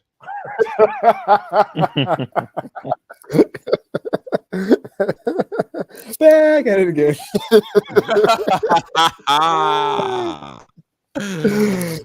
yeah, shout out to O'Shea Duke Jackson for that statement, man, because that's facts, bro. This is an embarrassment. You'll never see Michael Rubin or Woody Page or Chris Berman or Dan Orlovsky, you know, be on the sideline of a game chirping at some white boy on the team.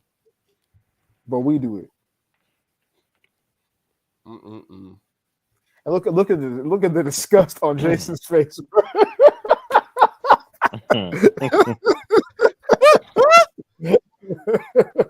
Nigga, like, look at these dumb niggas, man. This stupid ass bullshit right here. I'm so glad I get away from them niggas. That's what he's saying, bro. Yeah, I can't wait for these things to go to jail. Shit. Oh, Shannon. Man, this nigga's back in slavery.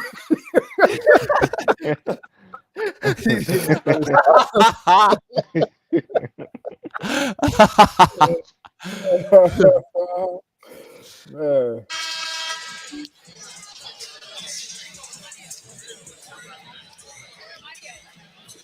And you see Steven Adams comes over to protect his guy along with the supporting cast, and then Shannon Sharp. This is the worst part right here. You got T. Morant, Ja Morant dad, and Shannon getting into on the sideline. It's a damn shame. I'll take all y'all. I'll take all y'all. Same time. I'll bench press all y'all right now. I bet you. Like I said, you'll never see Skip Bayless because Skip don't fuck with Luka. You'll never see Skip Bayless at the Mavericks game in Dallas. You know, Skip, he loved Dallas. You know, you'll never see Skip in Dallas at the Mavericks game, you know, getting into it with Luka down on the sideline, man. You'll never see that shit happen, bro. But we gotta be the sideshow for everybody. So how you gonna be mad at the white man when we do it ourselves, man? It's all self-accountability, bro. Yep, it starts with us. Yep, love thy neighbor. Mm-hmm. A lot of shit will be fixed with us, you know, if we just do that. Still, I don't know if all them niggas are neighbor because Steven Adams looking kind of, but never mind. I'm talking about Ja Dad and Shannon. I don't know what Yeah, true. I don't know where the fuck Steven Adams from. I don't know what he is, bro. nor Dylan Brooks. Dylan Brooks look kind of I'm playing out. No, Dylan Brooks is that dude that he fucking with the cheese, man. So I can't fuck with him, bro. That ain't my brother, dog. Oh That's not my damn. brother. He the dude that had that T IG model. Ooh. No wonder why he was wearing that bullshit ass tight ass. Never mind. Mm-hmm. Fuck That ain't my brother, dog. Fuck that.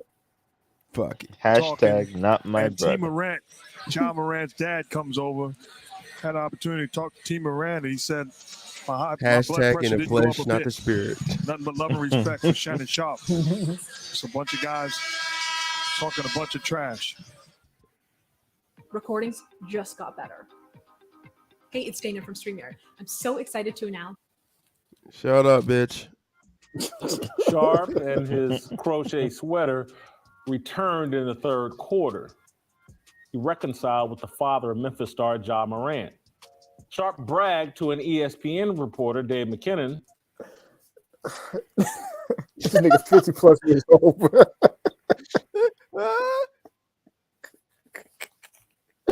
So we can't get nowhere, nigga. We can't get nowhere, dog. This nigga 50 plus years old. Man, put that shit on full screen so everybody get that full just of what this nigga just said. Oh, man. Nigga said they don't want this smoke. They do. Actually, I'm gonna let Jay say it because he said it in the Shannon Sharp voice. They didn't want this smoke. They do all that talking and jockeying. I ain't about that jockeying. You don't want these problems, but I wanted anything they had. Don't let these fools fool you now. Sharp has fully embraced his TV and social media character. He's on stage performing 24/7. So is his partner, Bayless. Sunday night, after the Cowboys lost, Bayless filmed himself tossing a Dak Prescott jersey into the trash. This is how people behave in a post-truth world. Every human emotion and engagement is content to be exploited. Damar Hamlin nearly died on a football field. It didn't take long for handlers to turn that tragedy into a potential reality payday. Man creates reality. God ordains truth. In the world we've created, Aretha Franklin's classic song, Natural Woman, is offensive and objectionable. Our bizarro world makes me think of a Gladys Knight classic, Midnight Train to Georgia. I'd rather live in God's world than live without him in mine. That's a good one. Yeah, I mean, yeah, you on that Christian shit though. So like, Yeah, I fuck with it, you know what I'm saying? But you on that Christian shit though. But I fuck with you, Jason. Don't come at me. I fuck with you, dog. You know, I fuck with you, man. Fair use. Fair use, bro. But he said a Fair lot of use, nigga. Fair use. facts, though. Yeah, exactly, bro. He said a lot of facts though, man. You know, ultimately, you know, going to the spiritual aspect, with the Most High ordaining truth and the Most High being the foundation of truth. If your spirit is not rooted in that, you're liable to play a character, because the character is a fabrication. What's a fabrication? It's essentially a lie. However you want to draft it, it's essentially a lie because you're playing a role that's not who you are at your core. You know, so you're essentially lying for the mass public for the acquisition of whatever you're trying to, you know, achieve. You know, so if you're not rooted in the truth of the Most High, you're liable to go that route, and that can take you into a direction where you may not be able to come back from that shit, man. Now you want to come out and be yourself to the public, and the niggas are not taking you serious because they expect you to be some rowdy, rambunctious, you know, character nigga, you know, that you portray yourself to be on TV. It is what it is, man. Bunch of phonies. But I want to show this real quick. I think it's on this right here, this page.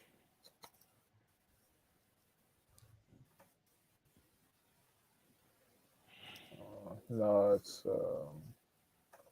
this one right here. SB Nation. So this article says the stupidest people. Actually, I don't think it's showing up on here yet. Actually, before we do that, It's not let's get some showing of these yet. Yeah. comments. Yeah, get some of these comments first.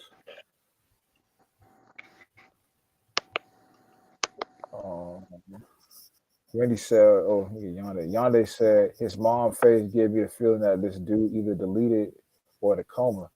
I have a feeling a mother cannot mask the emotions of their son being in pain. It's a good point right there, bro. It's a good point. Mm-hmm. You go back to that Damar Hamlin picture where his mom and his dad sitting right next to him. You know, that's a good point. You know, his mom. You know, I mean, the eyes are witness of the soul, and the face tells all. You know, so take it that what you will. But his mom Everything might we also just be stated is part of the. alleged.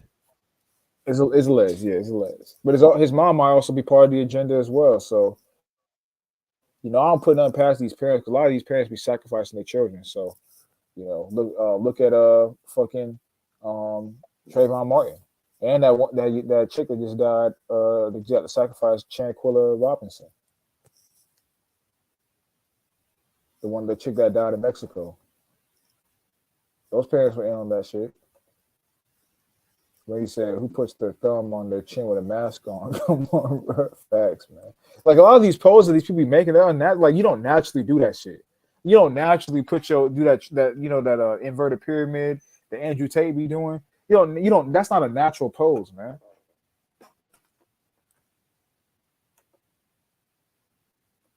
And somehow people think. You said what? I said, and somehow people think it's nothing to it, you know. Exactly. It's just all everyone's just bullshitting. Everyone's just bringing all this shit up their ass. There's nothing that people can correlate to these hand signs and whatnot. When you see the correlations, in higher stratus of society, and you can get books and articles and whatnot that show you what exactly these mean. And these people that write these things are credible people to get information from because they've been in those circles. Oftentimes, a lot of these people that write these books that people don't read, are whistleblowers. These are people who've been in those circles, who know these people, who have been, like the book Bloodline of the Illuminati. I forgot who the author is, but when you read the book, the author of that book tells you that he's been in those circles. He knows these people. He may not know these people like on a one-to-one basis, but he knows of these people through people that he knows personally. He's personally involved with. You know what I'm saying?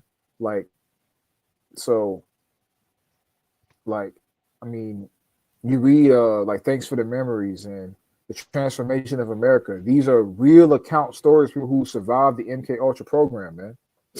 These are not fabricated, made up events. So these things, these stories and these hand signs and these programming aspects people are talking about, they have credence. We're entering the time period where actually let me get a preset to back this up. We're entering this time period right here, man. And this is a precept we often go to, but it always reigns true. That's all the precepts do. But 2 Thessalonians chapter 2 and verse 7. For the mystery of iniquity doth already work. Only he who now letteth will let until he be taken out of the way. And then shall that wicked be revealed, whom the Lord shall consume with the spirit of his mouth and shall destroy with the brightness of his coming. That wicked is being revealed right now, man. It's not even just the fact that, it's not even from the standpoint of, you're revealing that Esau is the white man, the higher stratus of the Amalek, they rule the world and whatnot. You're not even just talking about that, man. Of course, that's an aspect of it, but it's about the inner workings of this world. How this world really operates behind the scenes, how they really communicate with the masses behind the scenes. What role do these puppeteers who portray stories and narratives to the mainstream public, what role do they have know what I'm saying? What role do the black celebrities have who act as the intermediary between the Caucasian elite and the everyday black black men and women? You know what I'm saying? What role do they have? Your Shannon Sharps, you know, who's a part of Mm-hmm. that? Your Stephen A. Smiths, your Michael Wilbons, you know. Mm-hmm. What I mean, Stephen A. showed his whole ass with the Kyrie shit. You know what I'm saying? Mm. If you weren't sure about Stephen A. before that, man, you should be sure what Stephen A.'s real or his real allegiances are after that shit, showing how he caped so hard for Pfizer and all them niggas, you know, with the whole serum shit. You know what I'm saying? You know what he's down with and all of that. You know, but that's just a Yep. one example. But all these mainstream black high tier um messengers per se, Right. you know, that's all part of the wicked being revealed. You know, Yep. it's about the effects.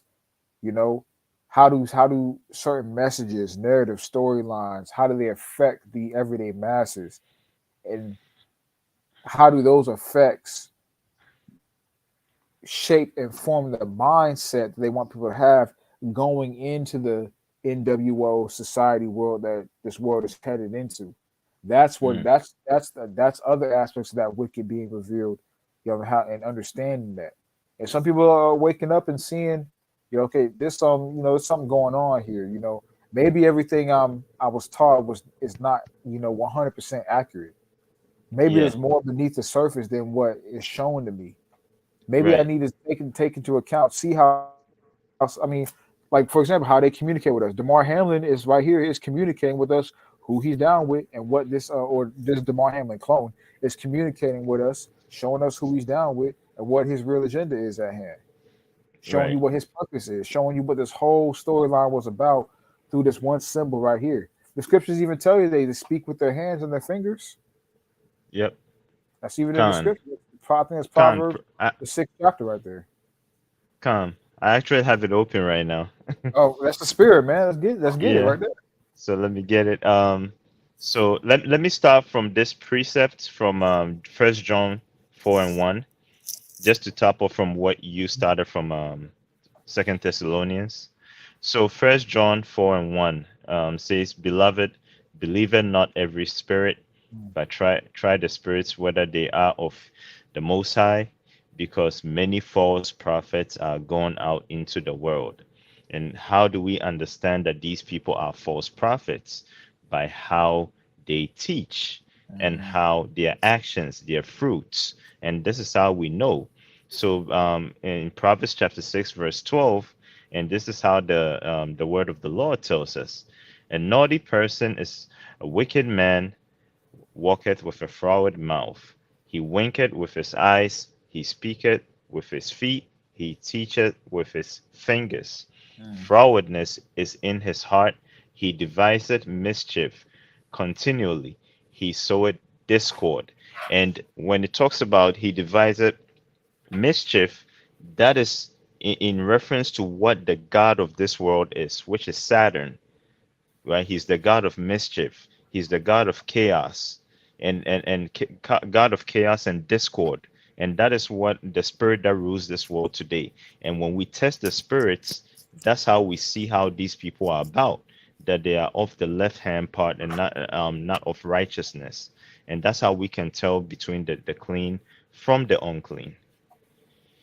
Facts. Perfectly stated, bro. That's how you can tell the clean from the unclean. What lines up with "Thus saith the Lord" and what lines up Hmm. with the flows of this world. You know, that's how we Con. can also just resonate with ourselves and tell ourselves what spirit are we in, man. You know, that's a Mm. way we could check ourselves.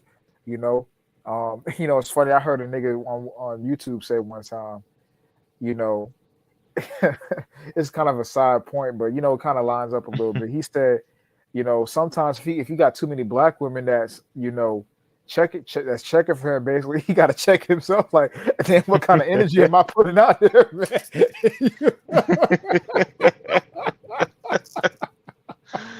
Oh man. Well, and this is not no diss at black women. I'm just saying, like, we know for the most part what the black woman is into. You know what I'm saying? We know that. Yep. So it's like Yep. he was saying, like if I 90%. got too many black women looking at me, checking me out, and feeling me and whatnot, just off of GP, just straight without knowing me, then like maybe I need to switch my energy up because I might not be in the most productive place for myself then, Mm-hmm. and that's the same Yep. thing because kind of in this knowledge and this truth, if the world is like, if we're too akin with the world, and if we don't see a lot of problems with what's going on, then what spirit are we in? Are we really in the spirit of Yahweh Shem Yahweh Shai? If we can look at these situations and see, and we take things for face value, and we don't think, even if you don't know everything about it yet, you kind of see, something's kind of going on here. You know what I'm saying? What's up with this? If we're not questioning anything, are we really in the spirit of the Lord? If we're not questioning the world, which is given to the wicked, that's something to look for, bro. That's how we can analyze and check ourselves. So that's a great point and great point that you made right there, man, for sure. But DG said they started dropping the Damar information articles online. Yeah, they've been like every news outlet has come out and talked about these crazy conspiracy tinfoil hat theorists, are the worst people online. I saw one ex-NFL player for the Ravens. He said anyone dropping any of these Damar Hamlin conspiracy theories has no sympathy for the situation and all that shit. Like, man, shut the fuck up, bro. Yeah, Like, we don't have sympathy for the situation, but the dude we're supposed to have sympathy for has posted a picture and he said clone. Exactly. But we're supposed to have sympathy for him. Get out of here. And I'm he trolling us. Is that thank you, bro. Thank you. Oh man. He basically, he's basically kind of throwing a rag in your face, throwing a rag in our faces, man. Like, yeah. I know you niggas think I'm a clone. Yeah, I probably am. Yeah, I'm a clone, but you know what? Fuck it, bro. Yeah. And if I'm a clone, what the fuck are you gonna do about it? What you gonna Nothing. do about it? Yeah. how can you prove it? How can you prove I'm a clone? That's pretty much what he's saying right now, bro. So all these niggas that's on that shit, man, that shit pissing me off because it's like you really don't want people to have an open mind and think for themselves. Like you just want people to really just take whatever storyline, whatever narrative the masses, the powers that be give to us, and just think we're supposed to think that's gospel, and we're not supposed to question it at all. That's how you know you're in the spirit of the world and not in the spirit of truth, right there. Con. Turner Classic said, "Did y'all see the dude 33 standing up?" Yeah, 33 was the only dude that was standing up too. Exactly. Yeah. Man. Come on, man. Like, we're not stupid. Like, even like I said, even sports outlets who are not necessarily corporate media outlets, but kind of like small publications and whatnot, are saying, it is kind of they'll call it a coincidence, and they'll say, something's going on. They won't really get into it real deep, but they'll say, what's going on with 33 be the only one that's not standing, that's not kneeling, and his last name is Neil too. That's kind of fishy. Well, what's going on there? What's the more deeper and what's what I'm looking for? Like what's trying to be promoted to me right now? Yeah. What story they're trying to give me right now? What are they trying to communicate? What are they trying to communicate with me right now? Right. Things that make you kind of question that. That's a good question from ESPN 00. It doesn't have anything to do with this, but appreciate your comment, bro, and thanks for coming through. We said, do you believe almost half of black are not Israelites?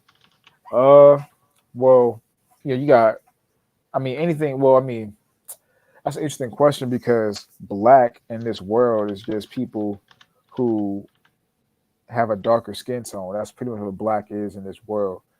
Um, so if you're asking if black is Israelites, no, not all Israelites are. I mean, not all black people who be classified as black today are of the stock of Shem or Israelites. So no, that's not true.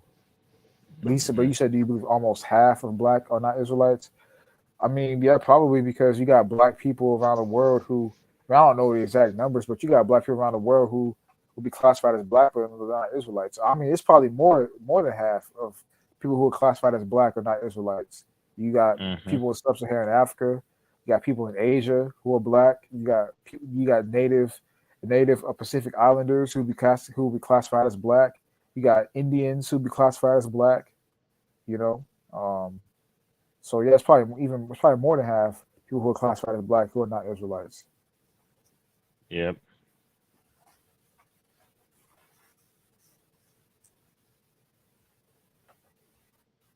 But of course, none of us know the exact numbers. But you know, you got more people who will be classified as black who are not Israelites just in the grouping setting. You know, than people who are classified as black who are Israelites by grouping setting. You know what I'm saying? You got Mm-hmm. black people all around the world.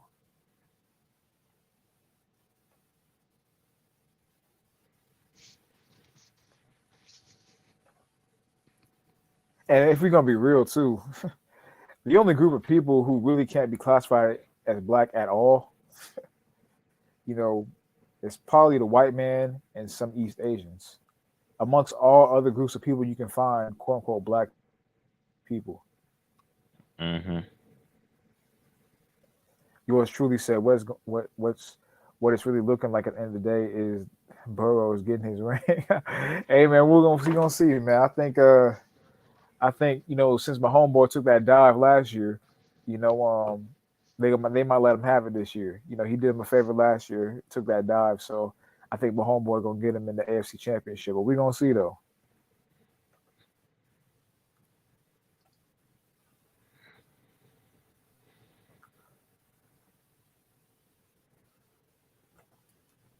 Spirit of Simeon said, "Do y'all think Damar knew his script was over, or did he get taken out in a more magical sense?" Personally, I just think he was taken out. I mean, of course, some of these celebrities and I'm gonna say influencers. I mean, them too. Influencers getting taken out too, but some of these celebrities and athletes, entertainers, and whatnot, they understand. They know when their time is up. I mean, look at Takeoff. He knew his time was coming. You look at the music video he posted with Quavo, with him sitting in the car sleeping, all of that. The song he posted about Playboy Cardi the night that he was shot. These guys be knowing when it's their time. But Damar Hamlin personally, uh, I just think that I think he died on the field, but I think that personally, I think his parents were in on it than him. 'Cause that's usually what you see when it comes to these mass ritualistic events. You'll see the children Yeah. may not be in on it, but the parents are. Like Trayvon Robinson, like I'm not Yeah. Trayvon Robinson, Trayvon Martin, Martin. and Shanquilla Robinson, the chick that died out there in Mexico. Her parents were in on that, but I don't believe she was in on it. Trayvon Martin, I don't believe he was in on it, but I believe his parents were. In fact, I know. I can't say I know for a fact, but you know, I mean, man, come on, bro. The nigga's father is a high ranking Prince Hall Freemason. Come on, man. Oh, Trayvon, right? Yeah, Yeah. Trayvon. Yeah, Yeah. He got even promoted after he did. He Trayvon got did. Yep. sacrificed. Yeah. Facts, bro. So that's how I think personally his parents were in on it, but not necessarily him. In terms of a more magical sense, if you mean magical by more basically um, like kind of ritualistic in nature, then I guess you could say that. I guess you could say it's more magical in the sense of with all the what they can do in that world and whatnot. You know, they can pretty much contort people's minds and bodies to perform a certain action at any given time. You know what I'm saying? They Mm-hmm. have I mean when they have your soul like that, they can pretty much you can pretty much be deleted on the spot like that. You know what I'm saying? Like Right. your mind and your body is not yours. It's a product of your handler, whoever pretty much controls your keys at that point in time. So if they wanted him dead at that instant, you know, that's all that had to go down. Now, in terms of how to get there, I mean, I don't know, man. You know, I don't know exactly what was done, but you know, he was not him. He doesn't in that world. You don't belong to yourself. You know what I'm saying? So Yeah. there's that. I saw the RL coming through. Pitch you RL. He said, "Y'all done? Check them talking. Damar, did he die on the field?" I think I already said. I personally think he died on the field. The other brother said that they believe he actually really died as well. So I don't know what you mean by that, but yeah.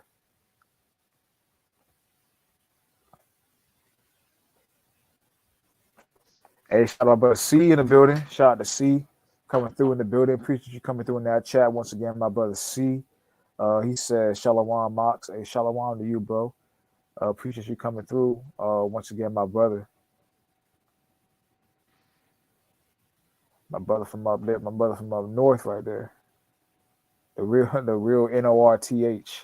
NORTH, not the NAWF. When he said the 2021 final was so sus with CB3 the book. Yeah, exactly, man. Like that was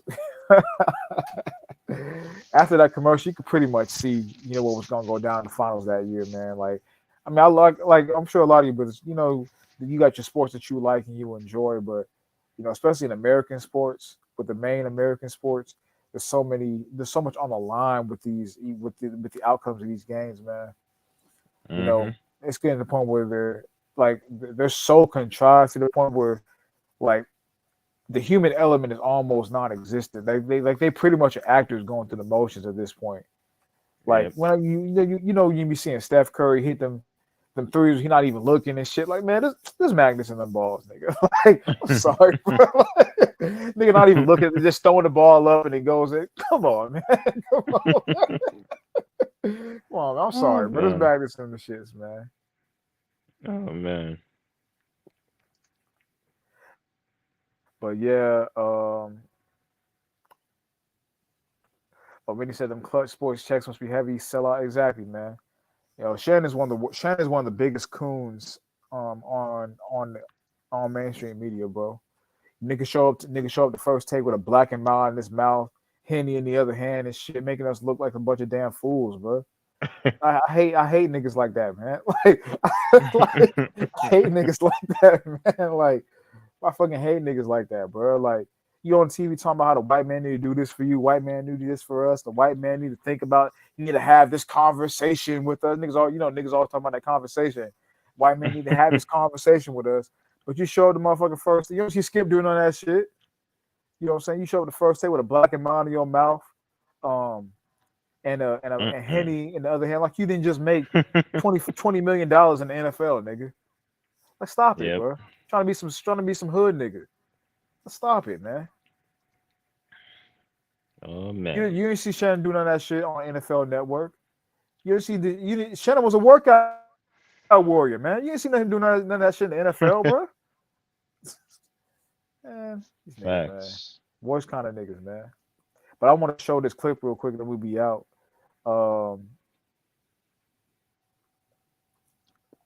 This right here is the search query right here. Right? Now you see what they got right here. So that's the McKees Rocks, PA. That's Damar Hamlin's hometown. Of course, you see his parents, India Hamlin, Mario Hamlin, and Nina Hayes. I guess I don't know what's going on right there, but you know, these are his parents, you know.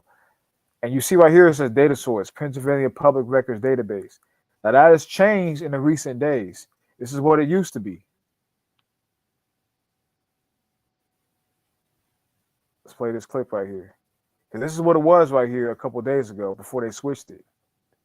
Showing you that there's... I don't think I see the new screen. Yeah, I'm about to pull it up right here. Oh, okay. Cool.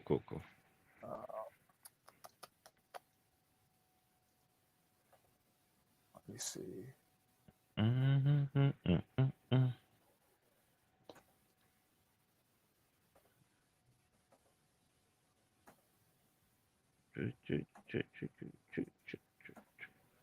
All right, so this video is Okay. titled "Damar Hamlin Death Records Found and They Are Official." Wow, they messed up big time. He thinks. So this is the Damar Hamlin we're looking at right here. Number 3, Damar Hamlin, McKees Rocks, PA. This is the football player. Of course, he's all of Damar Hamlins, but this is the football player right here we're talking about. Right. Notice the source for this right here. This is Damar Hamlin. The source for this search query right here is the Pennsylvania Death Records database. But number 3, Damar Hamlin, the location, McKees Rocks, Pennsylvania, and his relatives, up here we see his relatives, are Mario Hamlin. It's his father. Nina Hayes. His I mother. assume Hayes is his Wow. mother's name. And the source is Pennsylvania Death Records database. Now that was the case as of like a couple of days ago, or last week when this shit really started to pick up steam. That was if you went on the search query, that's what would show up. His basically, finding him as an individual would show up, and the source would be the Death Records database. That would be the source for who this individual Damar Hamlin is, showing you that he actually died. But now, when you look at the search query, the same Damar Hamlin. Let me share the other screen. Now, when you look at the search query,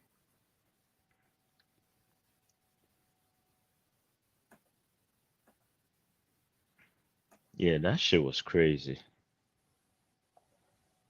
exactly, bro. Now it's showing. Can you see the screen? Yeah, I can see it now. Now it's showing that same Damar Hamlin, number 3. And notice he's number 3 right here as well. That's just Even on the death certificate? even on this, shit. man. Everybody's tapped in. Everybody's plugged in, man. Yeah. Everybody's plugged in, man. Everybody's the plug, man. Plug to the 3. Plugged to the 3.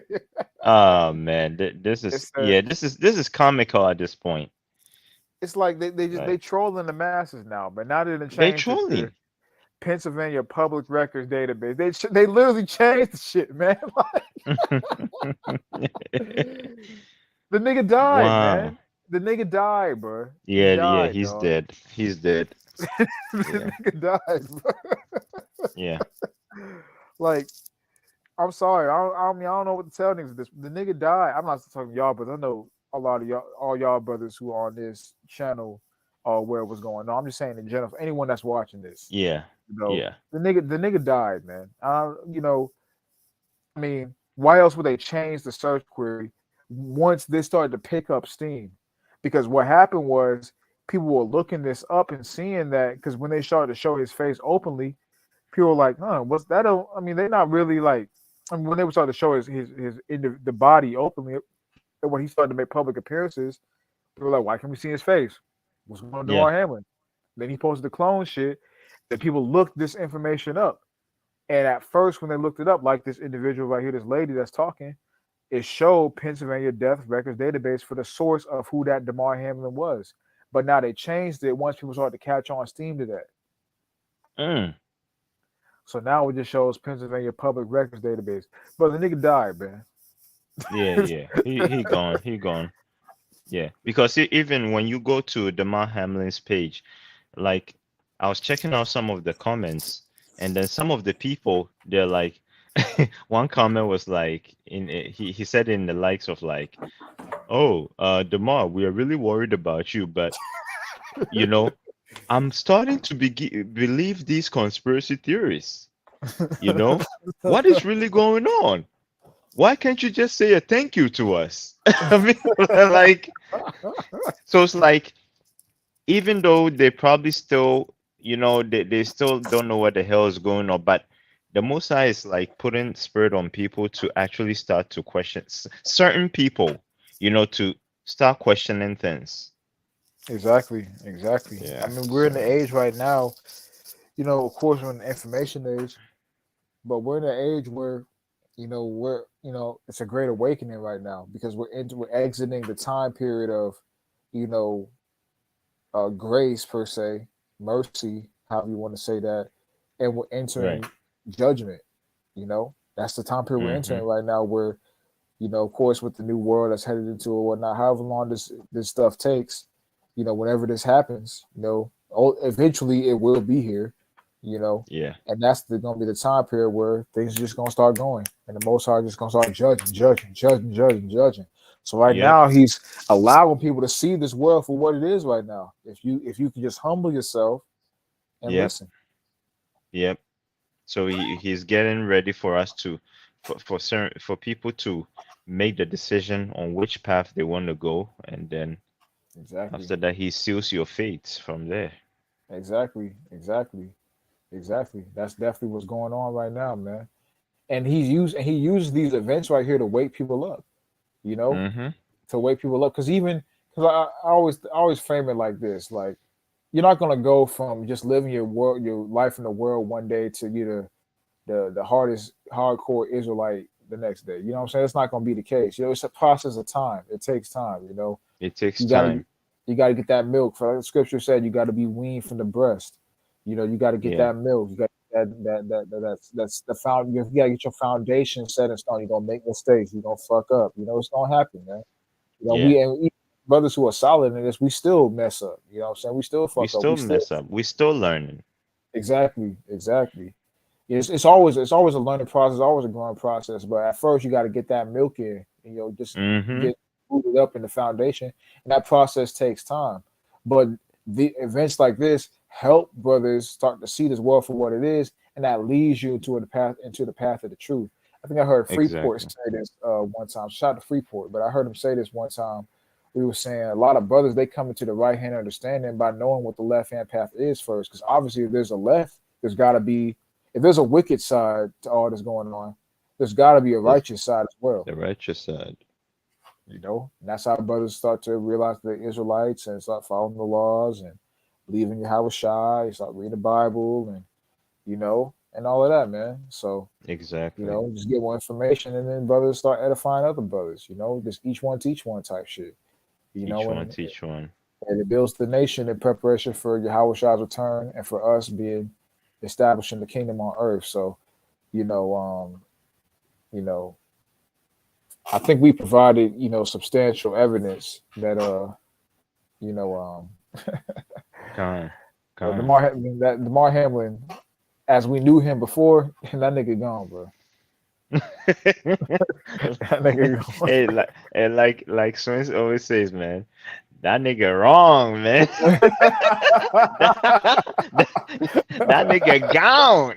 That nigga wrong, bro. Nah, that Oh, nigga bro. gone, man. That nigga gone. He He gone. gone, bro. He gone, I dog. mean, what Like, else do we need to see? We've seen the death certificate. Like, what- the nigga won't show his face. You know, the person who was walking from the freaking like we saw his wife and his children or whatever it is, but somehow we couldn't see his face. exactly. We can clearly see the that was his mother. We can clearly see the mother. Oh, his mother. Yeah, yeah. We can clearly see his that was his little brother. We saw his little brother. We saw his mother clearly. They ain't got no mask on, and they weren't the ones who allegedly just got, you know, got out of cardiac arrest. You know, that need oxygen. They talking about how the nigga needs oxygen every day, but you put a mask on to cover up his nose and his mouth, but he needs oxygen every day. like make it make sense. The math ain't mathing on that point, man. The Hey, math ain't Matthew, mathing. man. Like it's giving lie. Like it's giving fabrication. Like Yeah, yeah. Yep, yep, like it's yep. man, it's crazy, man, that people are still, you know, believing this, but you know, it's only given to those with eyes to see to really know what's going down and what goes on in the workings, you know, of this world and whatnot. But you know, it's just even analyzing it, man, you know, there's too many points that, like you said, it's too obvious, too many points that point in the direction, too many factors that point in the direction that, you know, Right. He ain't here no more, bro. Nah, Yeah, he ain't here no more. Also, too, and that shout out nigga. to Quan because Quan, I heard Quan mention this. Shout out to Oh Quan yeah, the brother 144. Quan. Yeah, yeah. Yeah, bro. He mentioned that after that game, where after they canceled the game, the team, the Bills, they actually released a live stream on YouTube with the title that said Damar Hamlin has passed away. Oh. hmm And I couldn't find Ah, the clip because obviously I'm sure they probably deleted that clip, but I couldn't find the clip. yeah. But I saw images of what he was talking about, and that was facts. You know, after the game, they had a headline on one of their YouTube videos that said Damar Hamlin has passed away. So Right. obviously, you know, they knew he was dead. You know, and this is the Buffalo Bills YouTube, the official YouTube channel for the team. It's not no, you know, outside media source. Like this is the official team's YouTube channel.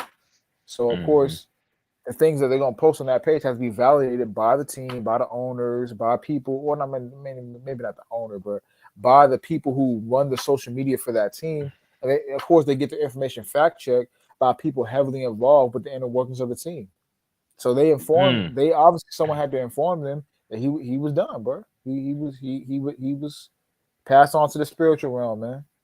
You Yeah. know, it Yeah. is what it is, man. So I mean that alongside the death records and the cultic aspects and symbols and hand signs and him saying that he was a clone. And I mean, there's so much this because it'd be Yeah. one thing if the nigga just came out and said he was a clone and nothing had happened, and niggas just say, oh well, Damar Hamlin's a clone. They cloned Damar Hamlin. It's like, but nothing else happened. That's one Yeah. thing, but all of this shit, you know what I'm saying? And then Yeah. on top of it, he himself say he was a clone. I mean, come on, man. And he hasn't appeared on any interview, nothing, and also not even a live video on Instagram for people to see that he's, he's kicking it. But he just disappeared. Exactly. Just disappeared, Oh bro. Like he man. hasn't made no public appearance. You know, there's a lot of people who want to Nope. see him, bro. There's a lot of people who pray for him. A lot of people who, who are on their knees just praying to sweet baby Jesus that he would get healed and get safe and make a full recovery. And they Yeah. want to see him, man. But he ain't made no public appearance. In terms of openly showing his face. He ain't sat down with no sports media outlet that's interviewed him since the event. Right. And every Right. time you see him in a public platform, he's pretty much everything's been covered except for his eyes. But I want to Right. show this real quick, and we're gonna be Mm-hmm. rounding this out. But I want to show Mm-hmm. this real quick right here because this is another time where he flashed and he showed what he was about. Yeah. And as you bring it up, like also the question that we need to ask ourselves is, he's not the first athlete in a sport to collapse during a game.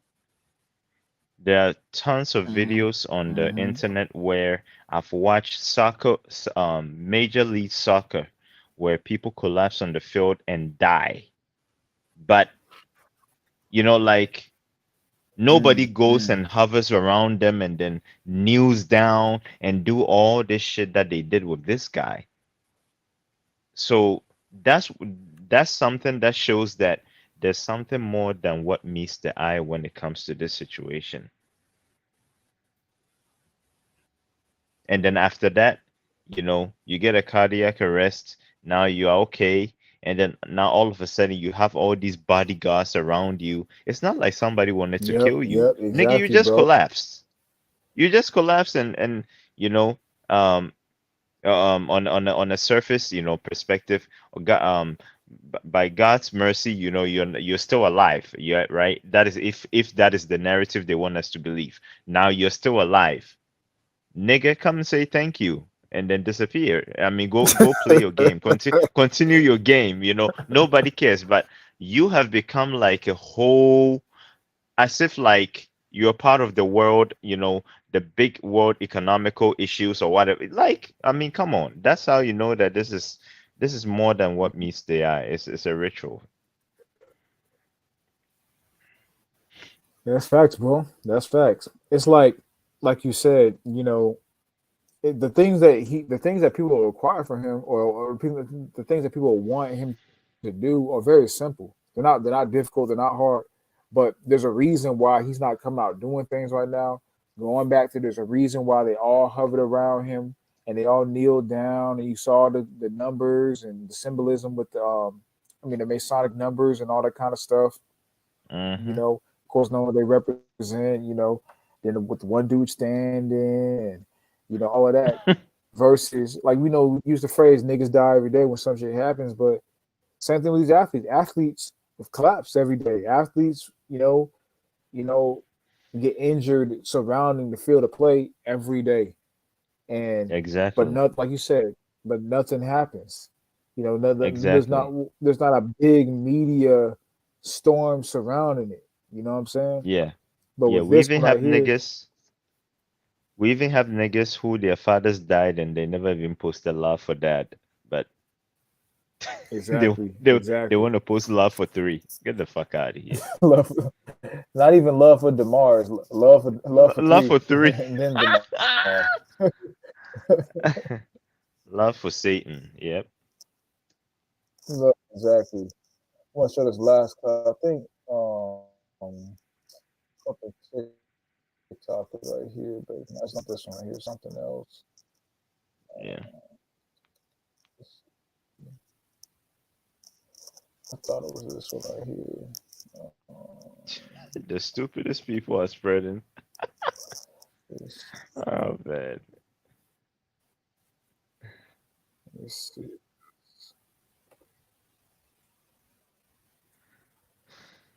See the clip comes right here. And by the way, anybody who calls for just for your information, brothers, if anybody calls you a conspiracy theorist, you also have to call them a coincidence theorist.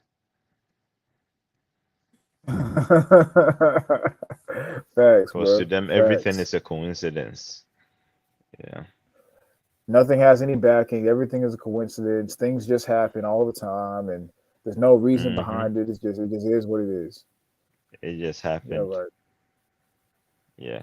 So I want to show this clip right here with Damar Hamlin. Let me share the screen to this page.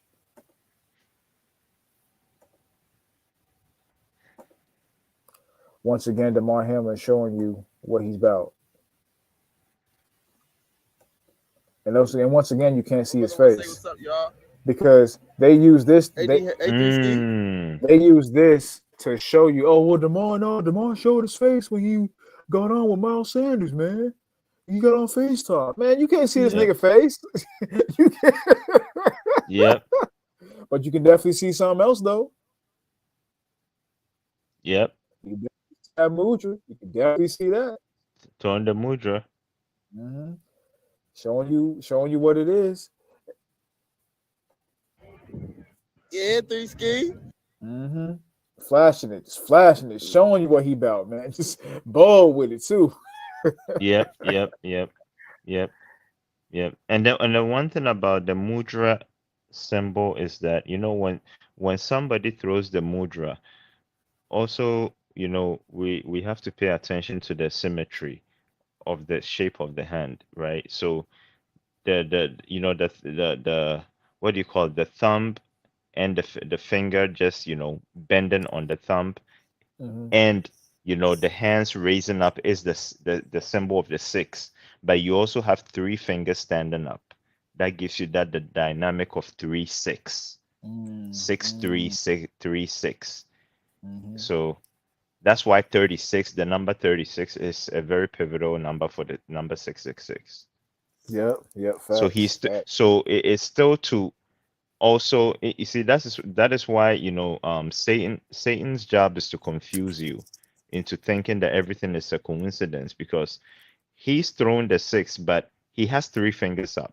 So it's easy for the person who is carnally minded to tell you that, oh, he's throwing 3 fingers. Just look at it. 3 fingers. What are you talking about? Right? Yeah, Because there are other ways you can throw a 3 without doing that. exactly. You can But he chose to do this.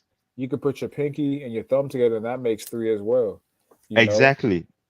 Exactly. But there's a reason why he chose to do this. Mm-hmm. Mm-hmm. Mm-hmm. Mm-hmm. It's like, why do you have to do it that way? You know, because that's the one that shows the clear path to like you said, you know, it's got the six. You make the six right here, then the Mm-hmm. three on top, 6, 6, 6.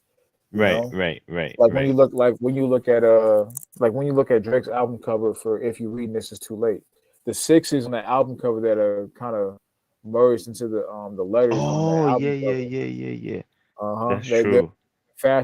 they're fashioned in this way right here, where it's like not a traditional six, so like if you were writing it, but like kind of a curved six into another letter. Mm-hmm. That's on the album cover. Same thing with this one. It's a slick, you know, Yeah, slide six right here. It's not like a complete yeah. six, but like it's a slick, formatted way of throwing up six. So as you Right, can see, right, he's showing who he is or who right. he's down with. And that's the same signal that the seizure Bourget image makes. No facts. Yep, That's the exactly. yeah, and that's so this goes back to the trident hand sign, which goes back to the sword of Poseidon.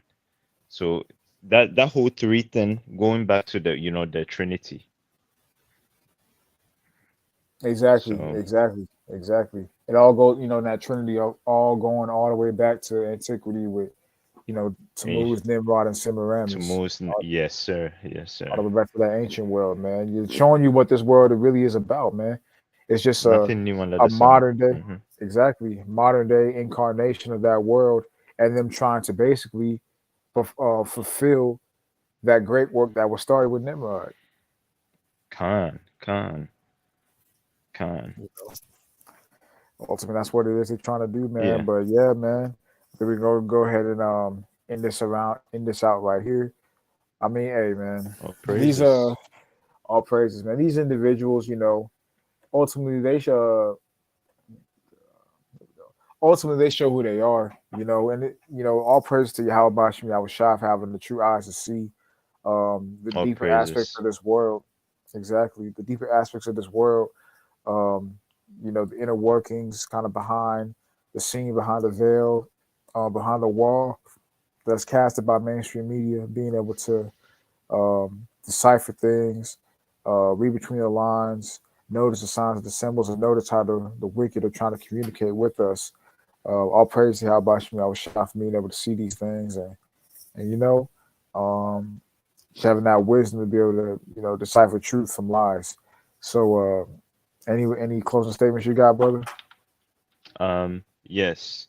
So all I'm gonna say is that as we the times that we are in, things are becoming much more glaring, and it shows Mm-hmm. how the Bible talks about how Satan, he's gonna come down with great wrath because he knows he Mm-hmm. has a short time. So this yes is very alarming to see what is happening, but it also has to give us a signal that we have to be steadfast in the truth that we are in and Mm-hmm. in the knowledge that we are in. Like the Bible says that, let me get this precept real quick. Mm-hmm. 1 second. Okay. So that would be in Psalm 119, verse 105. And you know how the Bible said we should put on the armor of God, which is, the armor of God is his word, and which is, disseminated us to us, his sons by Yahushai, who is the embodiment of the word. But Psalm 19, verse 105 says that thy word is a lamp unto my feet and a light unto my path. That light being Yahushai. And Mm-hmm. he's the only one who's going to lead us to, to the narrow gate that leads to the kingdom that we pray that we're going to inherit. We're going to be inheritance with him forever and ever. So this shouldn't scare us at all, but we should be happy that we'll be able to see the devil for what he's doing. He's naked before our eyes. No homo, but he is naked before our eyes, because the thing is, he is tricking everybody else, but not us. And it's not by our might, but it's by the Spirit of the Most High that we're able to see what the naked eye cannot see. So that should, really what do you call it? Give us much more stronger inspiration, quicken our spirits to follow the commandments to the best of our ability, stay away from the wickedness, and also rebuke the wickedness. And also, when people around us are looking for are confounded by what is going on, we can also show them the way through the Spirit. So Mm-hmm. like the Bible said, in this time, the those of us who are in the knowledge, we're going to be which verse talks about, the men being fine gold or something like that. Oh, I'll get it. Yeah. Pull that up real quick. Appreciate that, brother. Let me see.